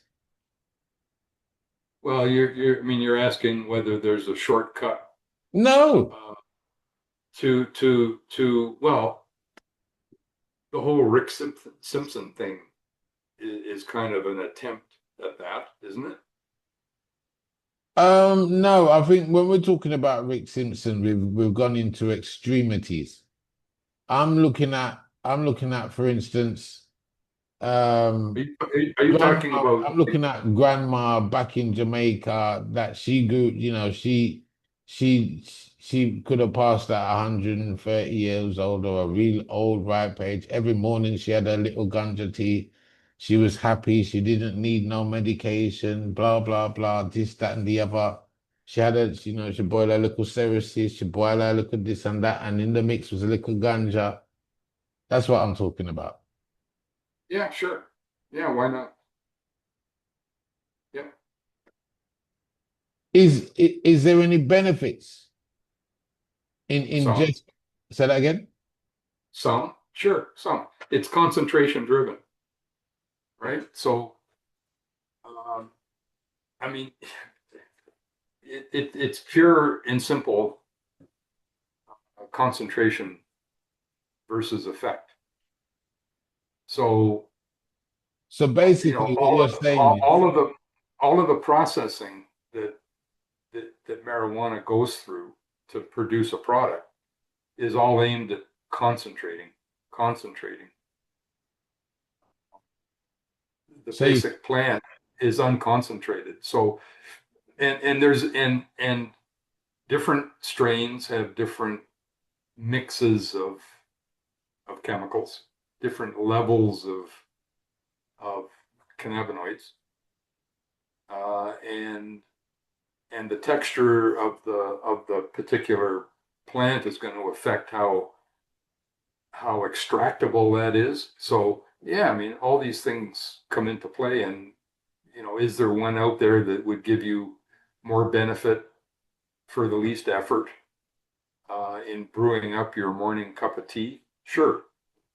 Um, but beyond that, it's all about it's all about marketing, and and frankly, I think there's some old expression about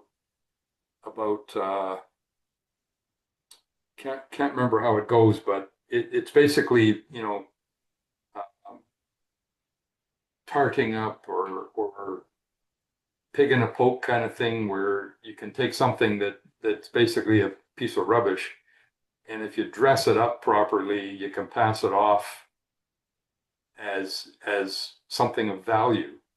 And that goes on every day in the marijuana world,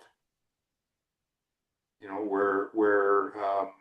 and it's not talked about, but I know about it because I spent a lot of time, you know, in the California world scene, and it was all about the latest taste, the latest, you know, the buzz, marketing, and you know, rubbish marijuana was freshened up with, you know, a little touch of the right terpenes, and bingo, you take something that you know you wouldn't,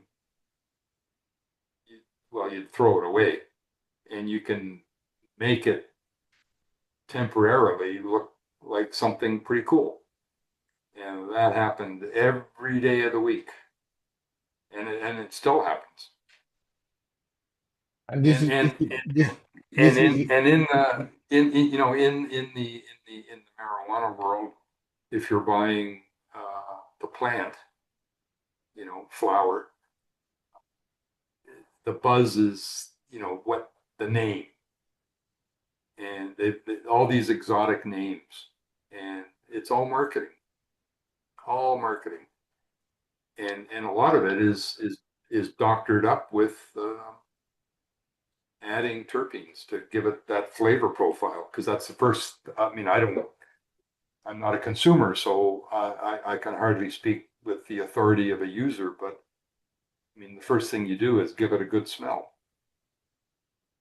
and see if it's got that nose appeal, and which you're translating into trichomes and and cannabinoids. Well, oh, no, this is what one of the this is one of the sad things you're about smelling terpenes. well, this is one of the sad things about marijuana as a whole, when I'm saying that it's been thrashed to death, and that lack of appreciation for it, because it's been put through the mill, and it's more seen from that commercial space as a recreational drug. It's more recreational, it's more psychoactive, you know, on that level where Yeah, exactly. where Sure, yeah, exactly. where weed is being harvested for the commercial market. Like you said, it's literally for the taste, and there's literally no medicinal value in there at all, more than because you wouldn't want to boil tea from chemical weed. That's the No, last. you would. That's the last thing I would suggest to anybody. Do not Yeah. do that. Do not go and make any tea from any chemically grown weed. You've got to be crazy. Yeah. It's literally hybrid. It's not the real thing. And what's happened in the medical space when they talk about medical weed, it's still a hybrid, but it's genetically modified just like the rest of them to make a specific quantity of whatever it is ingredient. So in other words, it could be for the sake of CBD oil. The seeds are used or the seeds are chosen to specifically target CBD because, like you're saying, what the in context, put it into context when we're talking about healing, we're talking about a level of concentration. Now, in this process of concentration, really if you want to call it the naturopathic word to look at this process of concentrating, is a process of alchemy. We're dealing with an alchemic process. And alchemy is you have to have a high regard for alchemy right across the area of herbology and how people look at extracting essences from herbs so they can potentize it in a concentrated form so that when you take it into the body, it's making a rapid signature change in your energy. And this is what the point about dealing with when we talk about CBD oils and tinctures and so forth. We're really talking about the essence of the plant, the essence of the energy of the plant that allows you to heal rapidly without all the commercial junk, without all the hybrid junk, without all the So yeah, what you're talking about um, is you're sort of skirting around the concept of in the marijuana world of the entourage effect, yes. where the entourage effect is the total accumulated sum of all the things that are in there that are going to have some benefit to you. And when you move away from the basic plant into products, the driving force is to get the biggest cannabinoid bang for the buck. So Mhm. you're going through a process that's concentrating the cannabinoids to the expense of all the other things that are in there. I So see. so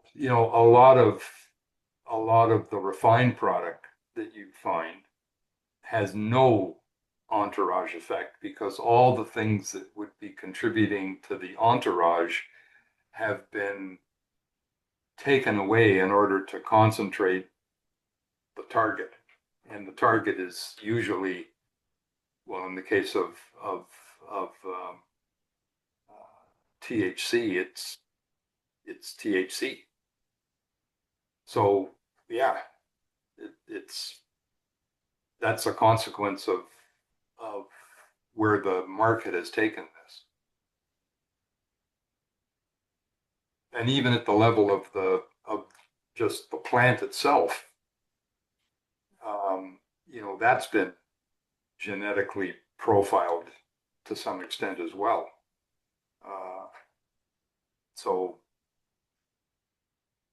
the holy grail of experiencing the entourage effect is it may just be a a mental thought, because the product you're consuming, it may have been basically purposely any chance taken out through the process of concentrating. I mean, that's a whole other discussion that we could have, how all that comes into play, but that's the net result of it.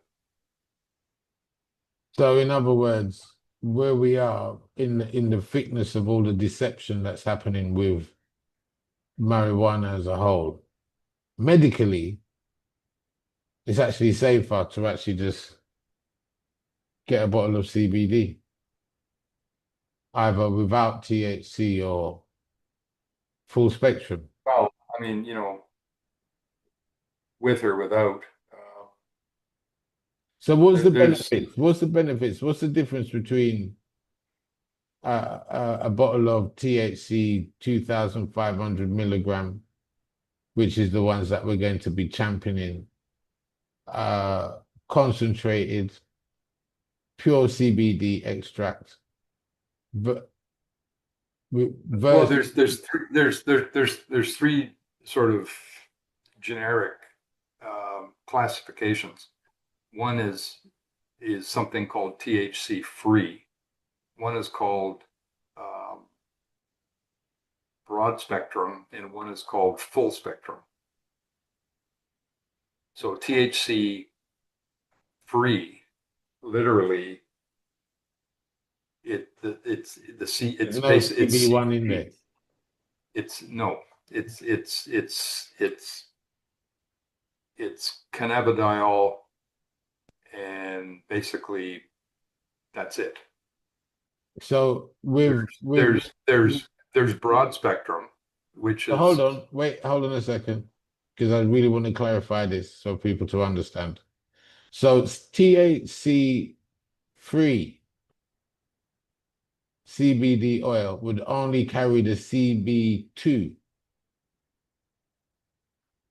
Is that correct?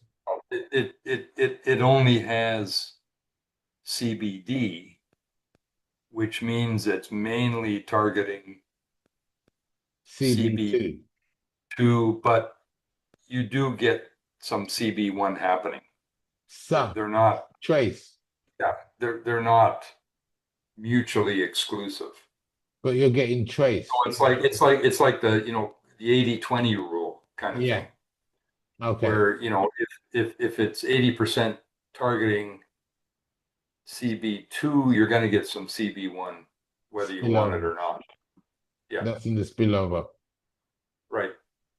And so obviously, okay, so in what circumstances would you use THC free with a patient?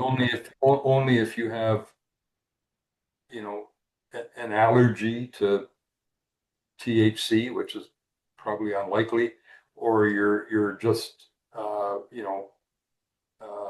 emotionally or religiously or fundamentally opposed to anything that's got THC in it.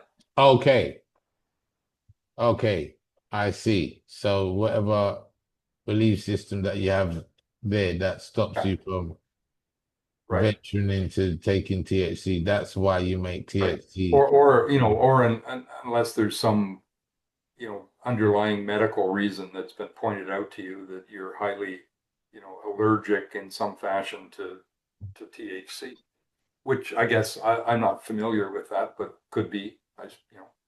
Okay.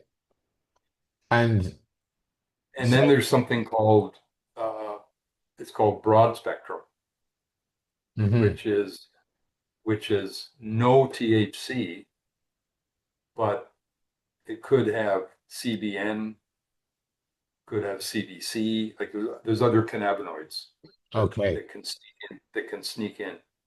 okay. And And then if you're able to if you're able to look back on what we talked about in, I keep saying May, might have been June. Um, we talked about the metabolic mhm, regression through the various forms of THC. starting from, CBG, which is kind of the starting point, and then how it gets oxidized through the other forms, and how CBN is the one that comes at the very end. It's the most degraded version. So after you've oxidized everything else, all the other forms, you've oxidized them into CBN. So if you happen to bump into a product where they tell you what's in it, if it's got a whole bunch of CBN in it, you know that it's ancient. It's not, it didn't come from a fresh marijuana plant. And if it's got virtually no CBN, it means it was a very fresh marijuana plant. Okay. So that's down to the degradation of the plant, when you decide. Mm. The more it's been oxidized, degraded, the more CBN is in there. Okay, and CBN ain't got no use to the body. Not really. I mean, it has some, but I mean, that's the other thing. There's many forms of marijuana, different subtle versions, Hmm. but the ones that have, some commercial relevance are CBD, THC, Prominent. um, yeah, and Delta 9, Delta 8, which are variations on a theme. Okay. It's not like it's either salt or it's pepper. No, it, there's lots of in between. Hmm. So, and then full spectrum. Full spectrum means that it's usually in the discussion of CBD, it means that it's dominant CBD, but it has everything else. So it's got a little bit of everything else, including THC. Usually it's at a low level, but it's there. And that level there is enough to impact the The CB the endocannabinoid CB system in the CB1, brain. yeah, that's right. So it's going to be whatever amount is there is going to go preferentially to the CB1 receptors. Right. Brilliant. Okay, so do you want to break down the products that we've got coming up on the retreat? We've got the 2,500 milligram. Well, we're not done yet. Oh, you got more to share. Go. You can't shut me up. Actually, we're real close, I think.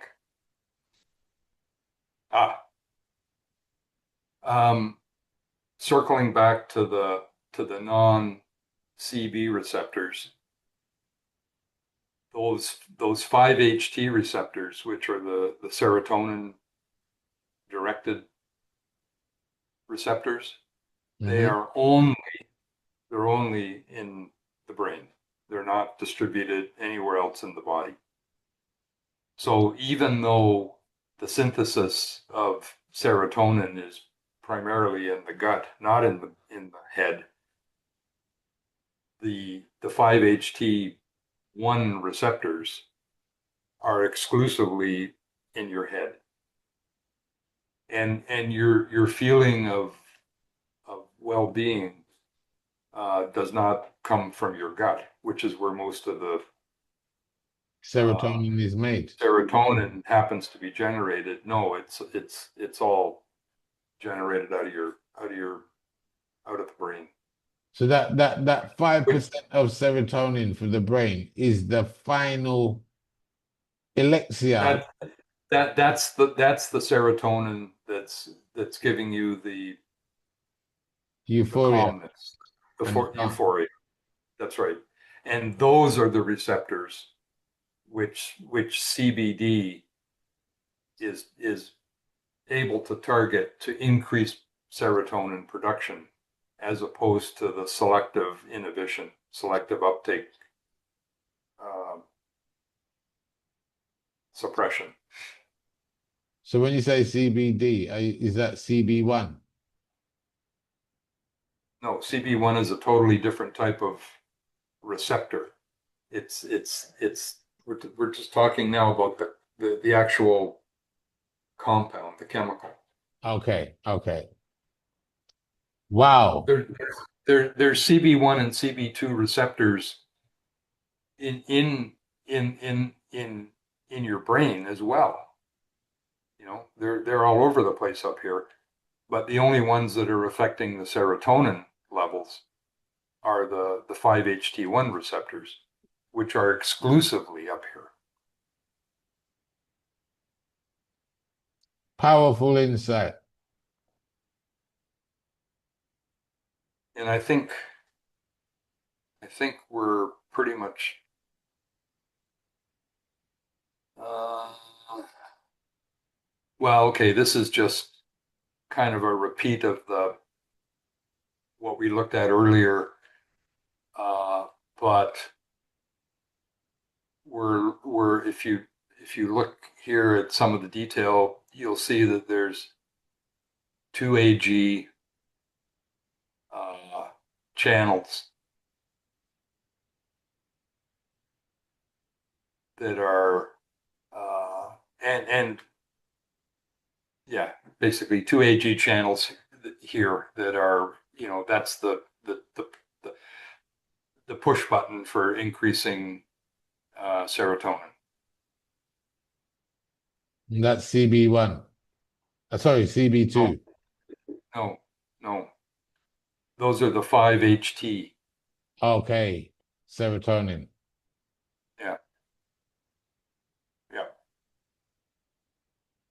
And Okay. if anybody, you know, if anybody wants to go back and take a look at the literature that this came out of, I gave the reference here if you're so inclined to go take a peek. It's a very good article. So that's the information there at the bottom. Yeah, yeah. If you go to that reference, you'll find Excellent. that. Wow. And this is the end. Um, so this is just a sum up that on the effect of serotonin by 2AG and CBD both. Uh, so the 5-HT receptors, mainly in the brain, the 1 through 7 are throughout the body, but HT1 is in the brain only. And 2AG and CBD directly affect the release of serotonin, which modulates the other neurotransmitters. Another thing that we didn't talk about, but which also occurs, is that CBD inhibits the enzymes that are responsible for breaking down cannabinoids, because the metabolic pathway for the cannabinoids is eventually to be broken down by enzymes. And CBD has been shown to have an impact on inhibiting that breakdown. So if there's CBD floating around in the system, it's inhibiting the breakdown of the endocannabinoids. And How important the is other that? thing, sorry, How important is that? it's well, these things, it's like the Energizer Bunny commercials. I don't know if you had them in England, but you know they advertised that and I think it was the Duracell ever-ready battery? Energizer battery that you know it lasted longer. It kept you going. So this is the same idea that CBD is inhibiting to some extent the enzymes that are responsible for breaking down the endocannabinoids. So the endocannabinoids, if left alone, are eventually going to get flushed out by being broken down. So CBD, which is the phytocannabinoid, the exocannabinoid, is having an effect on the enzymes that are breaking down the endocannabinoids. So you end up, by having CBD present, you're extending the life of the endocannabinoids that are endogenous to your body, which is a Okay. good thing. And the other bonus is that CBD is fat. It acts as fast as it can be Absorb. absorbed. So the faster it gets into your system, the faster it's being effective. And because it's involved in stimulating uh, neurotransmitter synthesis, it's fast acting as Wow. opposed to conventional antidepressants. And I have no personal experience with this, but the literature shows that antidepressants, it's not a rapid onset. It takes time to establish uh, a the Do, equivalent of do, like a do, serum level. and So do antidepressants destroy your your endogenous no, endocannabinoid system? no, no, no, So they don't. what But happens but, but when recall that the antidepressants are in there the other neurotransmitters? blocking the reuptake to create higher inter higher concentrations in the cleft, which means more signaling is going on. So they're trying to block that uptake, but they're blocking other things as well because they're not 100% selective,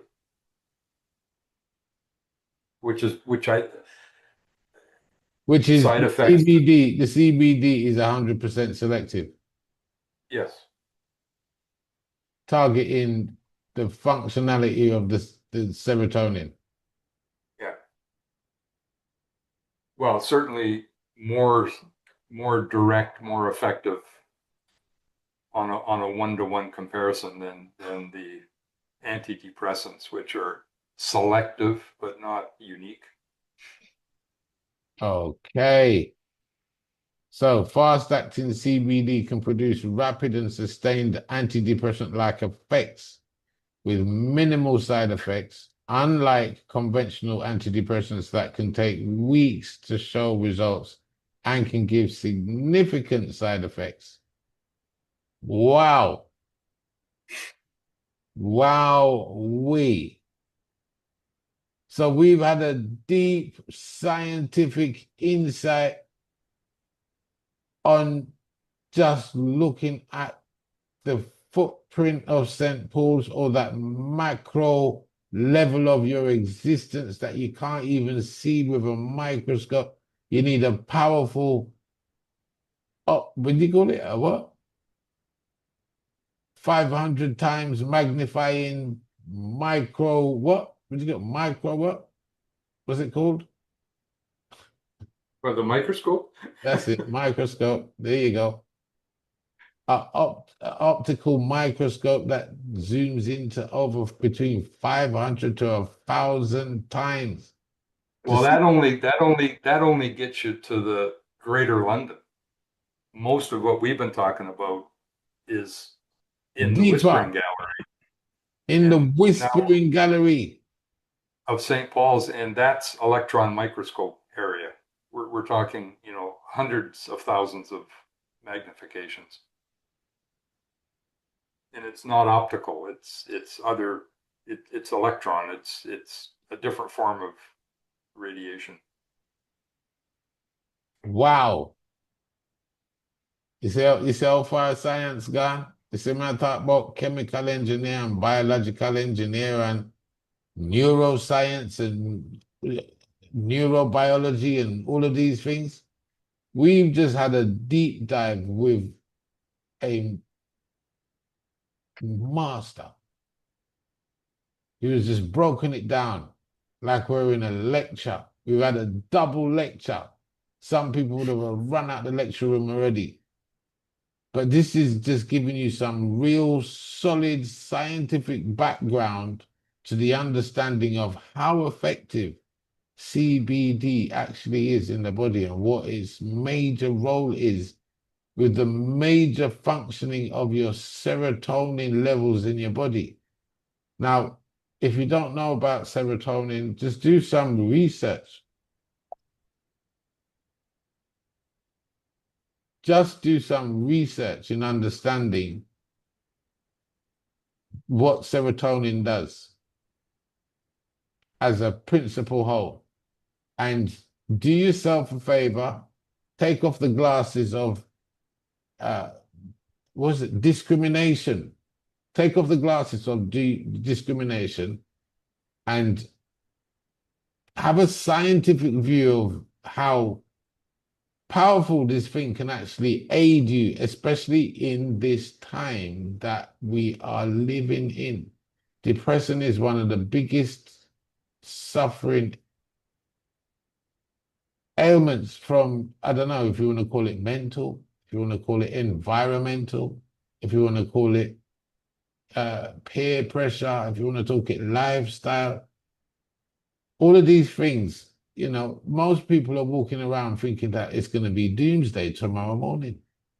They're worried about next week. They're literally living from day to day, mentally. And that's a horrible place to be because idealistically, you want to be able to have a trajectory of forecast in your mind of 6 weeks ahead minimum and be clear in remembering everything from 6 weeks ago. You're supposed to have that bandwidth of 3 months clarity around you. So if your concept of liberty has been shrunk to, oh my gosh, what's going to happen at the end of the week? What's going to happen at the end of tomorrow? What's that month and all of this? You really are stuck in fight or flight.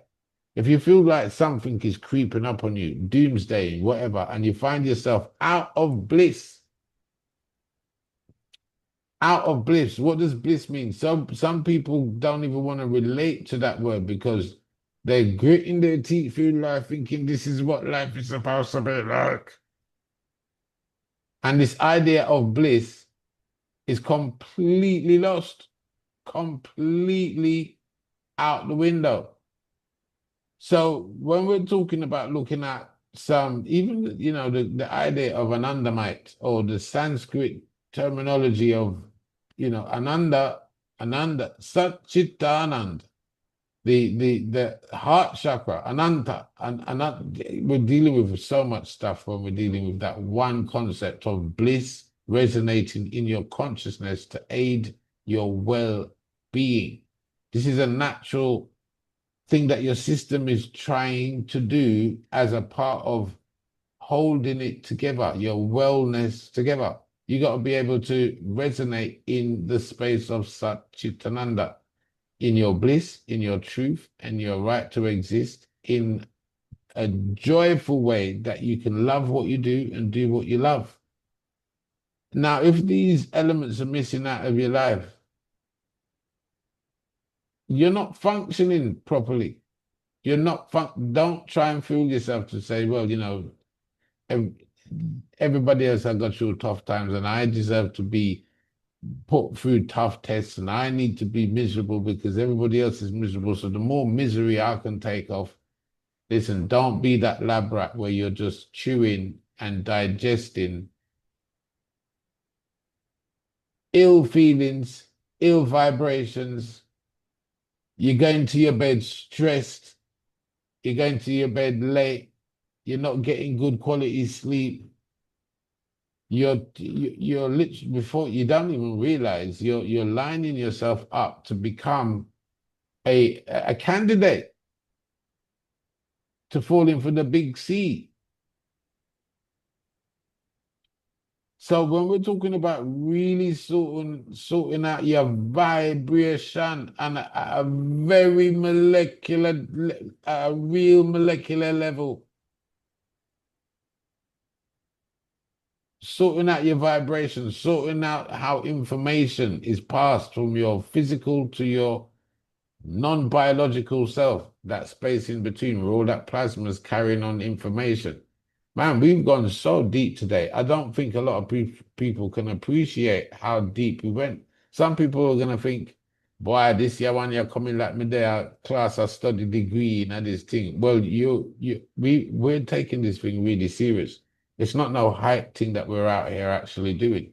So when it comes to not only just the knowledge of it, but actually acting in a sense of actually preparing products and bringing it to the market.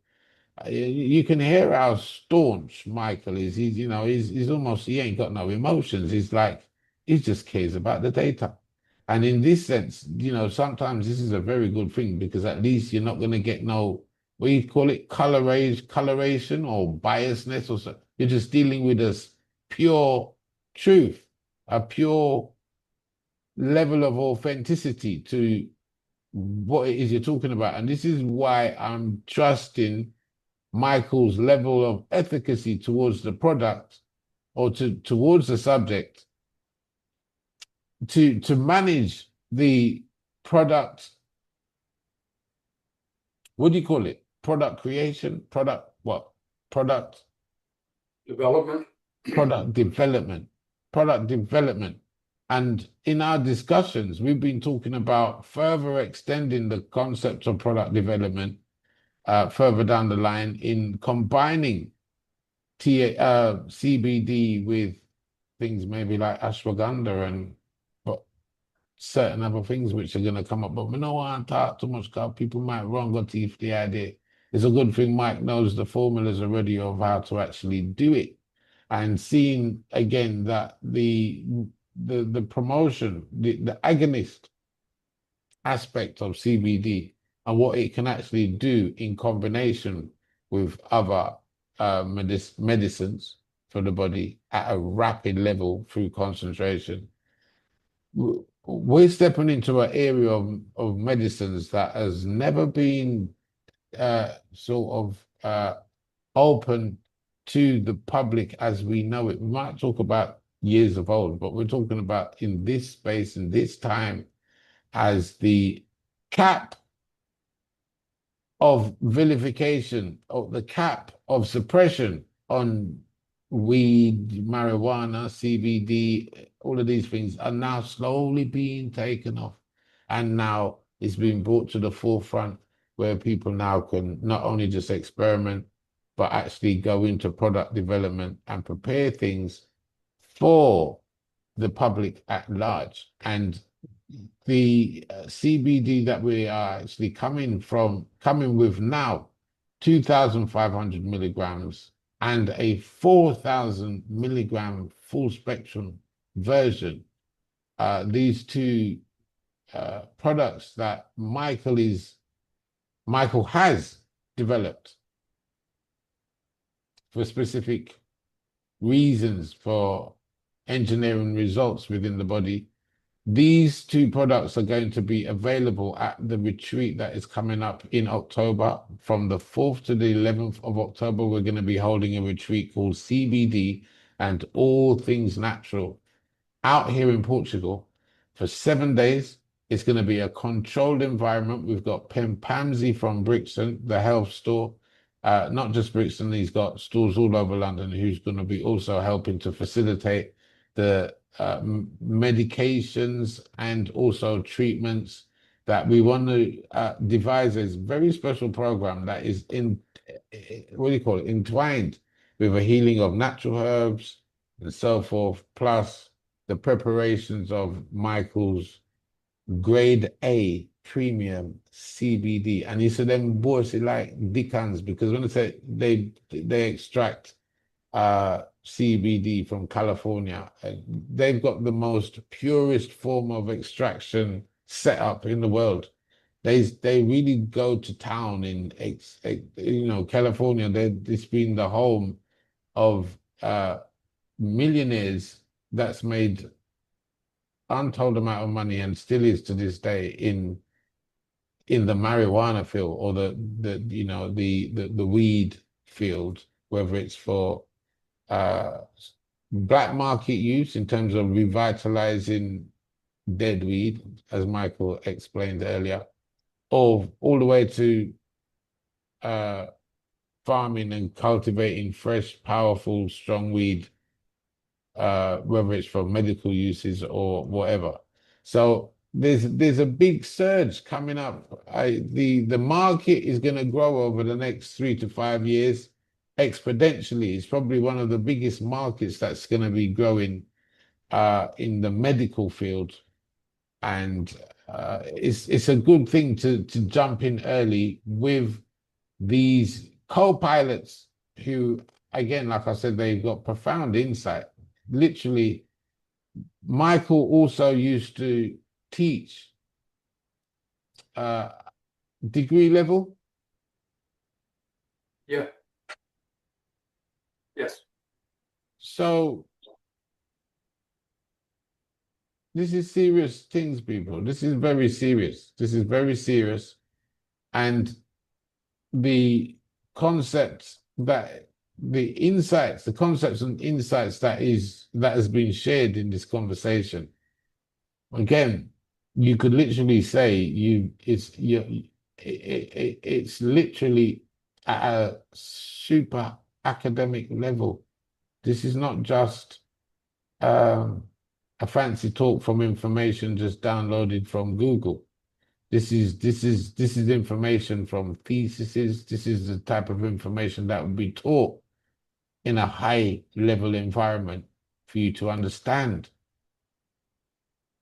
what is scientifically known and respected about CBD and all the rest of it. So don't take it for granted that this knowledge is has become available to you like this. I'd sink my teeth into it. This would give me more inspiration to go and find out what I chewed them Monday. I'd watch it again and say, yeah. And the beauty about this retreat that we've got coming up, it's going to be a controlled environment. As powerful as that is, because sometimes when you're in your own environment, you don't understand what are the triggers to pull you out of alignment, whether it's physical, physiological, mental, sociological, whatever. We want to bring you into an environment where we can help minimize the triggers and agonize the growth. So you're going to be coming into an agonistic environment, dare I say, a very agonistic environment where even if you don't have ailments, the promotion of wellness is going to skyrocket through the roof. Again, you may not even know about the background noise that you've got going on within you. There could be a tremor, a slight tremor that you're not even detecting. But that tremor there is what's telling you that you are stuck in fight or flight and you need to come out. You need to allow the body, you need to allow the brain, need the mind to find that place of peace. So bliss can resonate, and in that space of bliss, healing can occur. There's a sequence to the whole thing. Because while there is this idea of pain, the signal going off, whatever it is, mental, local, perceived, and once the alarm is going off, it's like, when the fire alarm goes off in the house, it doesn't put out the fire. It just sends this noise. This is like quick. The first thing you want to do, you're looking for the fire, and at the same time, you want the alarm to stop. But the alarm doesn't put out the fire. In fact, the alarm just exacerbates the whole thing because now you've heard the alarm. You're like, ooh. So sometimes we're stuck in a place where the alarm is just stuck on and we haven't turned it off. Point being, the alarm, the news last week, Lord God, this happened, that happened, somebody dead. It's like there's this constant influx of noise deception. And what's the other one? Noise pain, Yeah, noise deception and neuropathic pain neuropathic. and mental, perceived. You got all of this going on. And because of the state, the baseline state that leaves you in, you think you know yourself. You don't know yourself until you know bliss. You don't know yourself until you know bliss. This is so key because everything outside of bliss is interruption. It's taking you away from where you're supposed to be resonating. And once you're in that interrupted state, you're feeding the idea of illness, resonating even more. A lot of people are suffering in silence on many levels. Many levels. And to know that this one thing, well on there with the buckle there, I'm sure I've got one of these bottles because missing them. No, it's not near me. Let me get the bottle.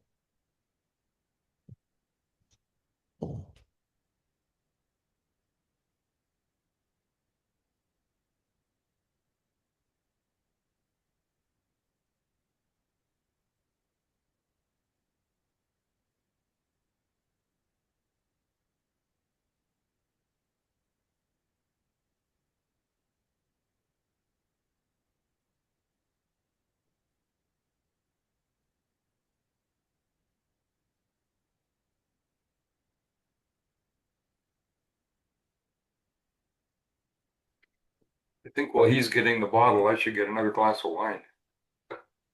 Oh my gosh.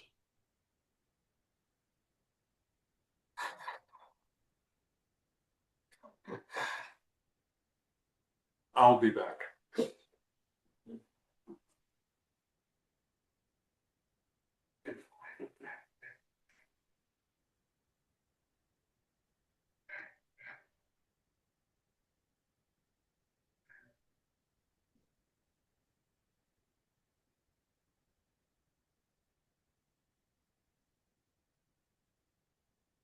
So Michael came to Portugal and he left me some tester bottles. He left me not so much tester, but says, yeah, I want you to give this a go. Came over to Portugal and he left me with 2,500 milligrams THC free and 4,000 milligram full spectrum. And I have to say, the 2,500 milligrams is good. But you see the 4,000? You see the 4,000?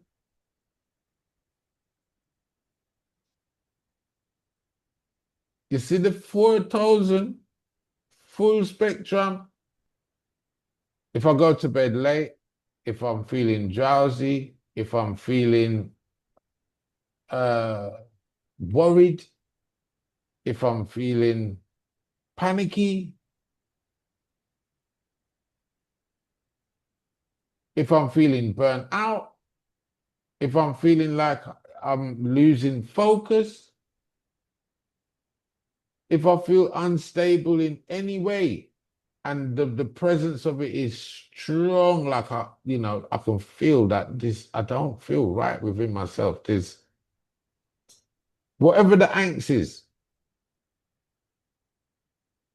4,000, full spectrum with the CBD, with the THC, it really does what it says on the bottle. It nullifies the noise pollution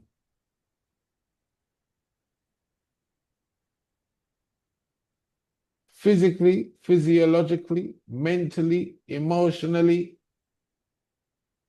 and I can get on with having a great day.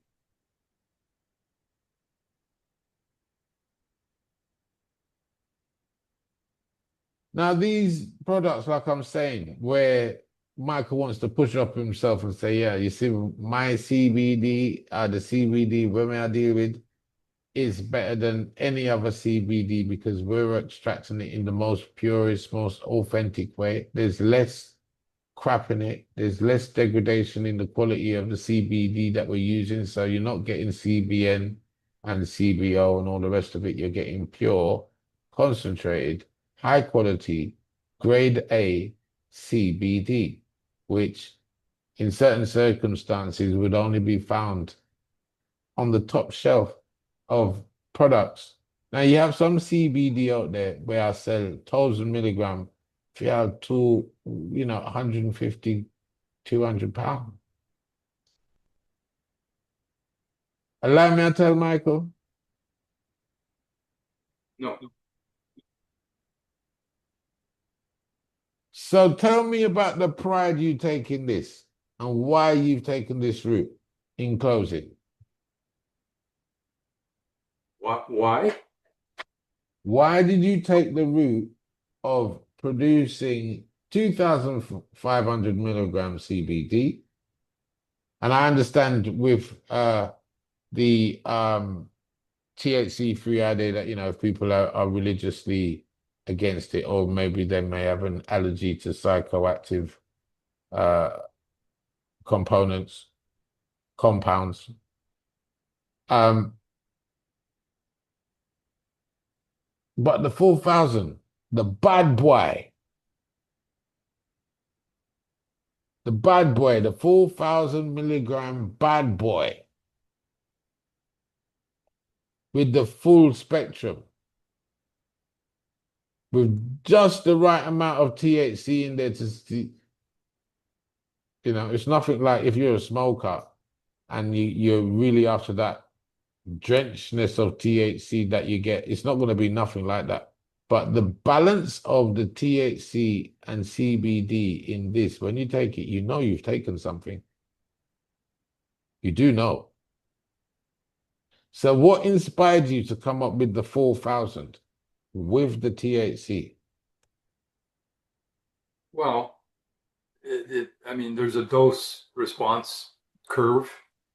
So I think 4,000 is going to get you quick acting and strong effect without wasting product. Could go higher, but why would you? When that gives you, I think, a really good response for the cost. I mean, obviously the more that's in there, the more it's going to cost. So and quick acting and effective. I mean, that was the goal. So yeah, 4,000. I mean, that is a rocker because I mean, most people, most stuff on the shelf is between 500 and 1,000. So we're dealing with 4,000. We're dealing with something super active. Yeah, whatever threshold to affect you may have, that's going to break through. No question. This is going to break through whatever pain threshold you've got at a signal level, at the signal level, and it will sustain that. So this product, what would you put it up against on? I mean, 4,000 is I don't think you can go and buy. You probably have to go dig deep on the internet, and you might find 4,000 milligrams CBD products. But apparently, the thing that is special about this is that it's a concentration of just CB2 without the other CBN, CB this, CB that, and the other that. So this is a really high concentration. Yeah, it is. And I mean, I wasn't trying to compare it to anything. I just wanted to come up with something that I thought would be, fast acting, and effective. And I mean, to some extent, the higher the concentration, the longer it lasts as it's metabolized. So it's got longevity, it's got effect, and it's got a short time to effect. So yeah, I mean that 4,000, you're not going to take that if you're looking for a sustained maintenance situation. You're going to take that because you have some issue. And it's going to deal with it. Okay, wonderful, beautiful. So in closing, what can you see coming out of this controlled environment on the retreat using such tools as 4,000 milligrams? Well, I mean, the retreat offers in effect, a controlled experiment. It's a controlled, not controlling, but a controlled environment. And I mean, it's a combination of knowledge, input, calm surrounding. I think it's got all the positives. I don't see any negatives. And for somebody, Distraction free, essentially. It takes you out of whatever environment is your day to day and puts you in a happy place. and that's important. Yeah, of course.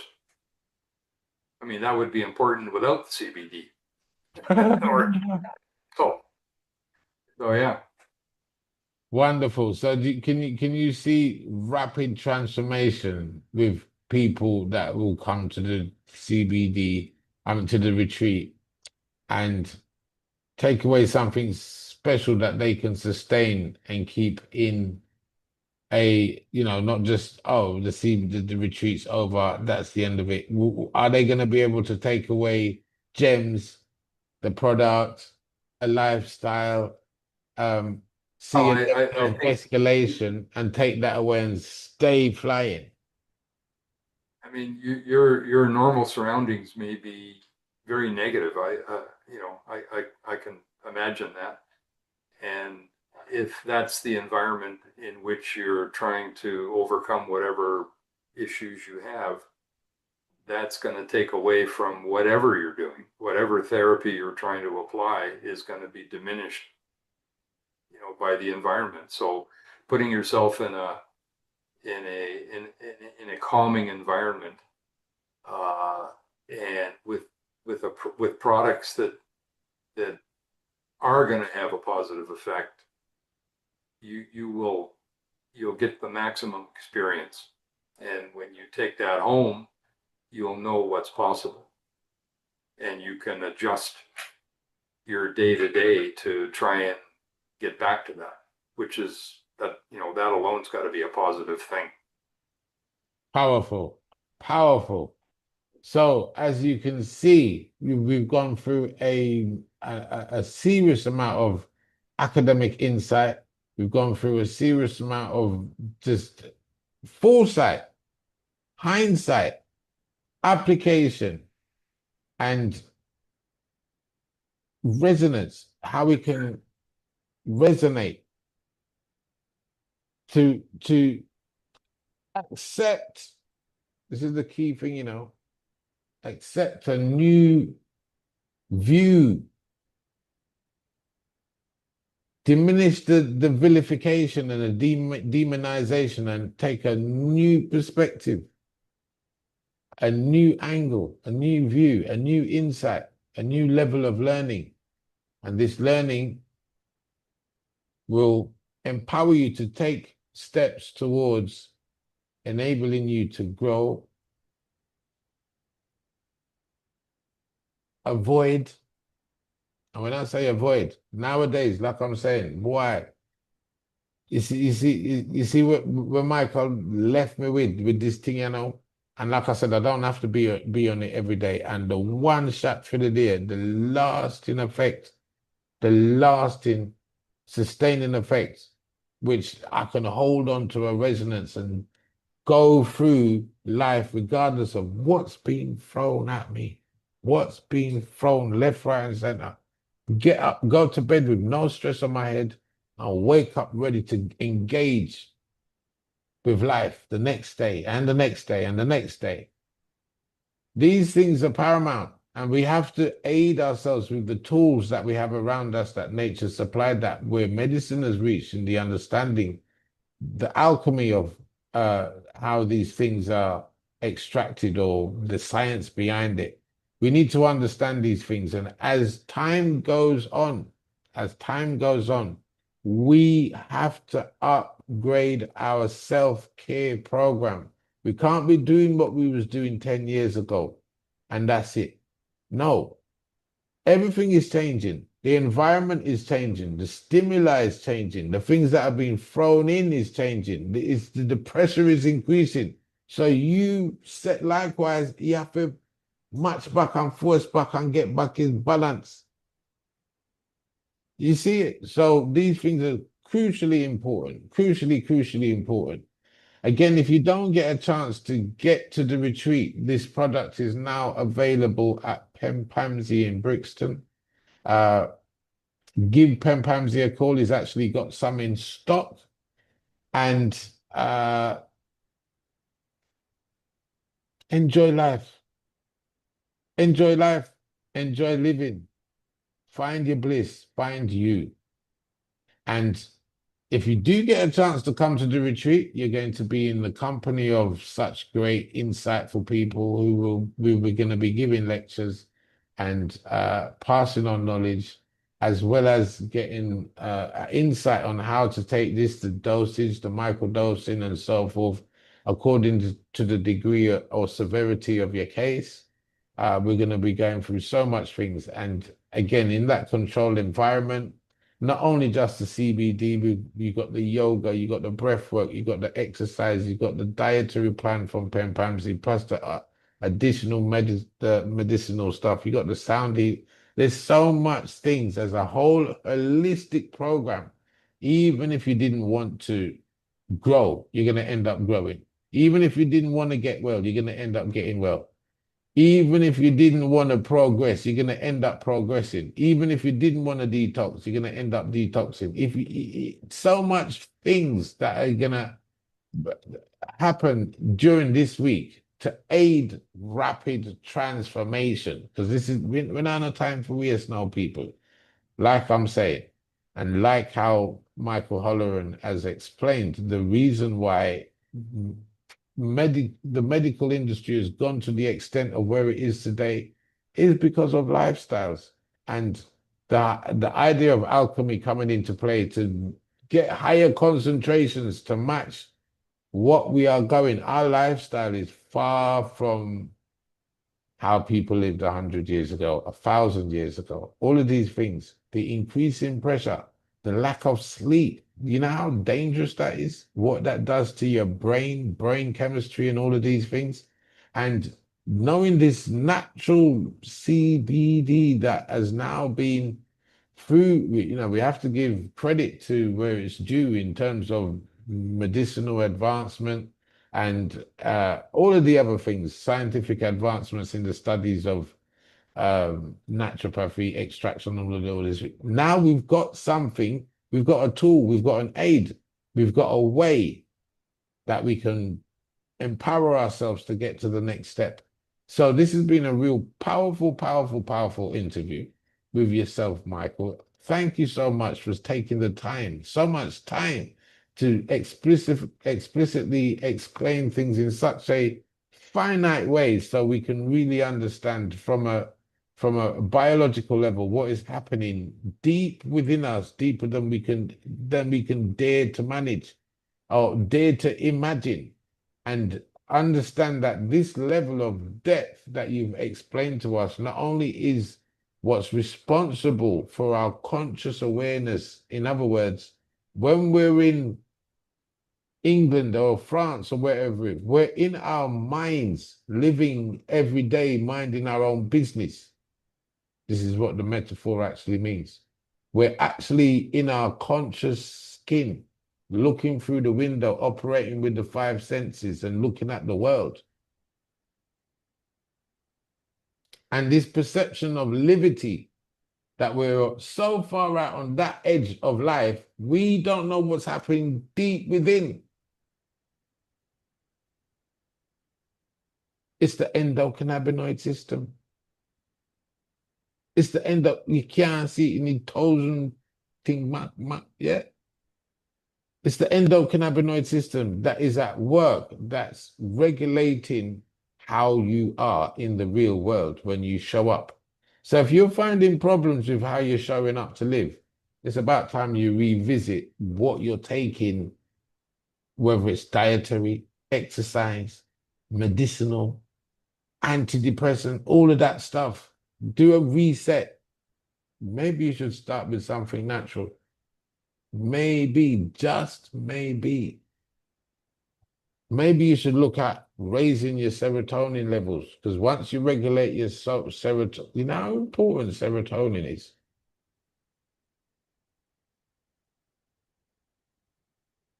I know I'm going to stop right there, sir, because we've gone through it. We've gone through it. And if there's any doubt, do your research. So, Michael, thank you so much one more time. Is there anything you want to leave in closing for people to bear in mind? No, just if there's something that you think you might have missed, if this is going to be available online, go back and have a look. And if anybody is looking for references on anything that we discussed, then they can contact you and you can contact me and I can provide it. So yeah, it's an open Beautiful. book. Beautiful, beautiful. Well, it's been a pleasure, always a pleasure. And I can't wait till you're out here in Portugal with us from the 4th to 11th. Check out that information. That information is on the website, transcendingmatters.com. That's transcendingmatters.com. And you'll find all the information on the CBD and all things natural retreat that we've got coming up, and also the information about the CBD products that we've got. So you can check out, you can either order through our website or pop down to Pempamsy, grab yourself a bottle. I would say that is probably the quickest way to avoid postage and packing, because I would say get your hands on it as fast as you can. Otherwise, I'm looking forward to seeing you out in October to enjoy the company, enjoy the experience, and enjoy the growth. So between now and then, until the next time when we meet, I'm going to say stay bold, stay beautiful, and stay on the best side of being you. Ciao for now, people. Thanks, Taryn. There you go.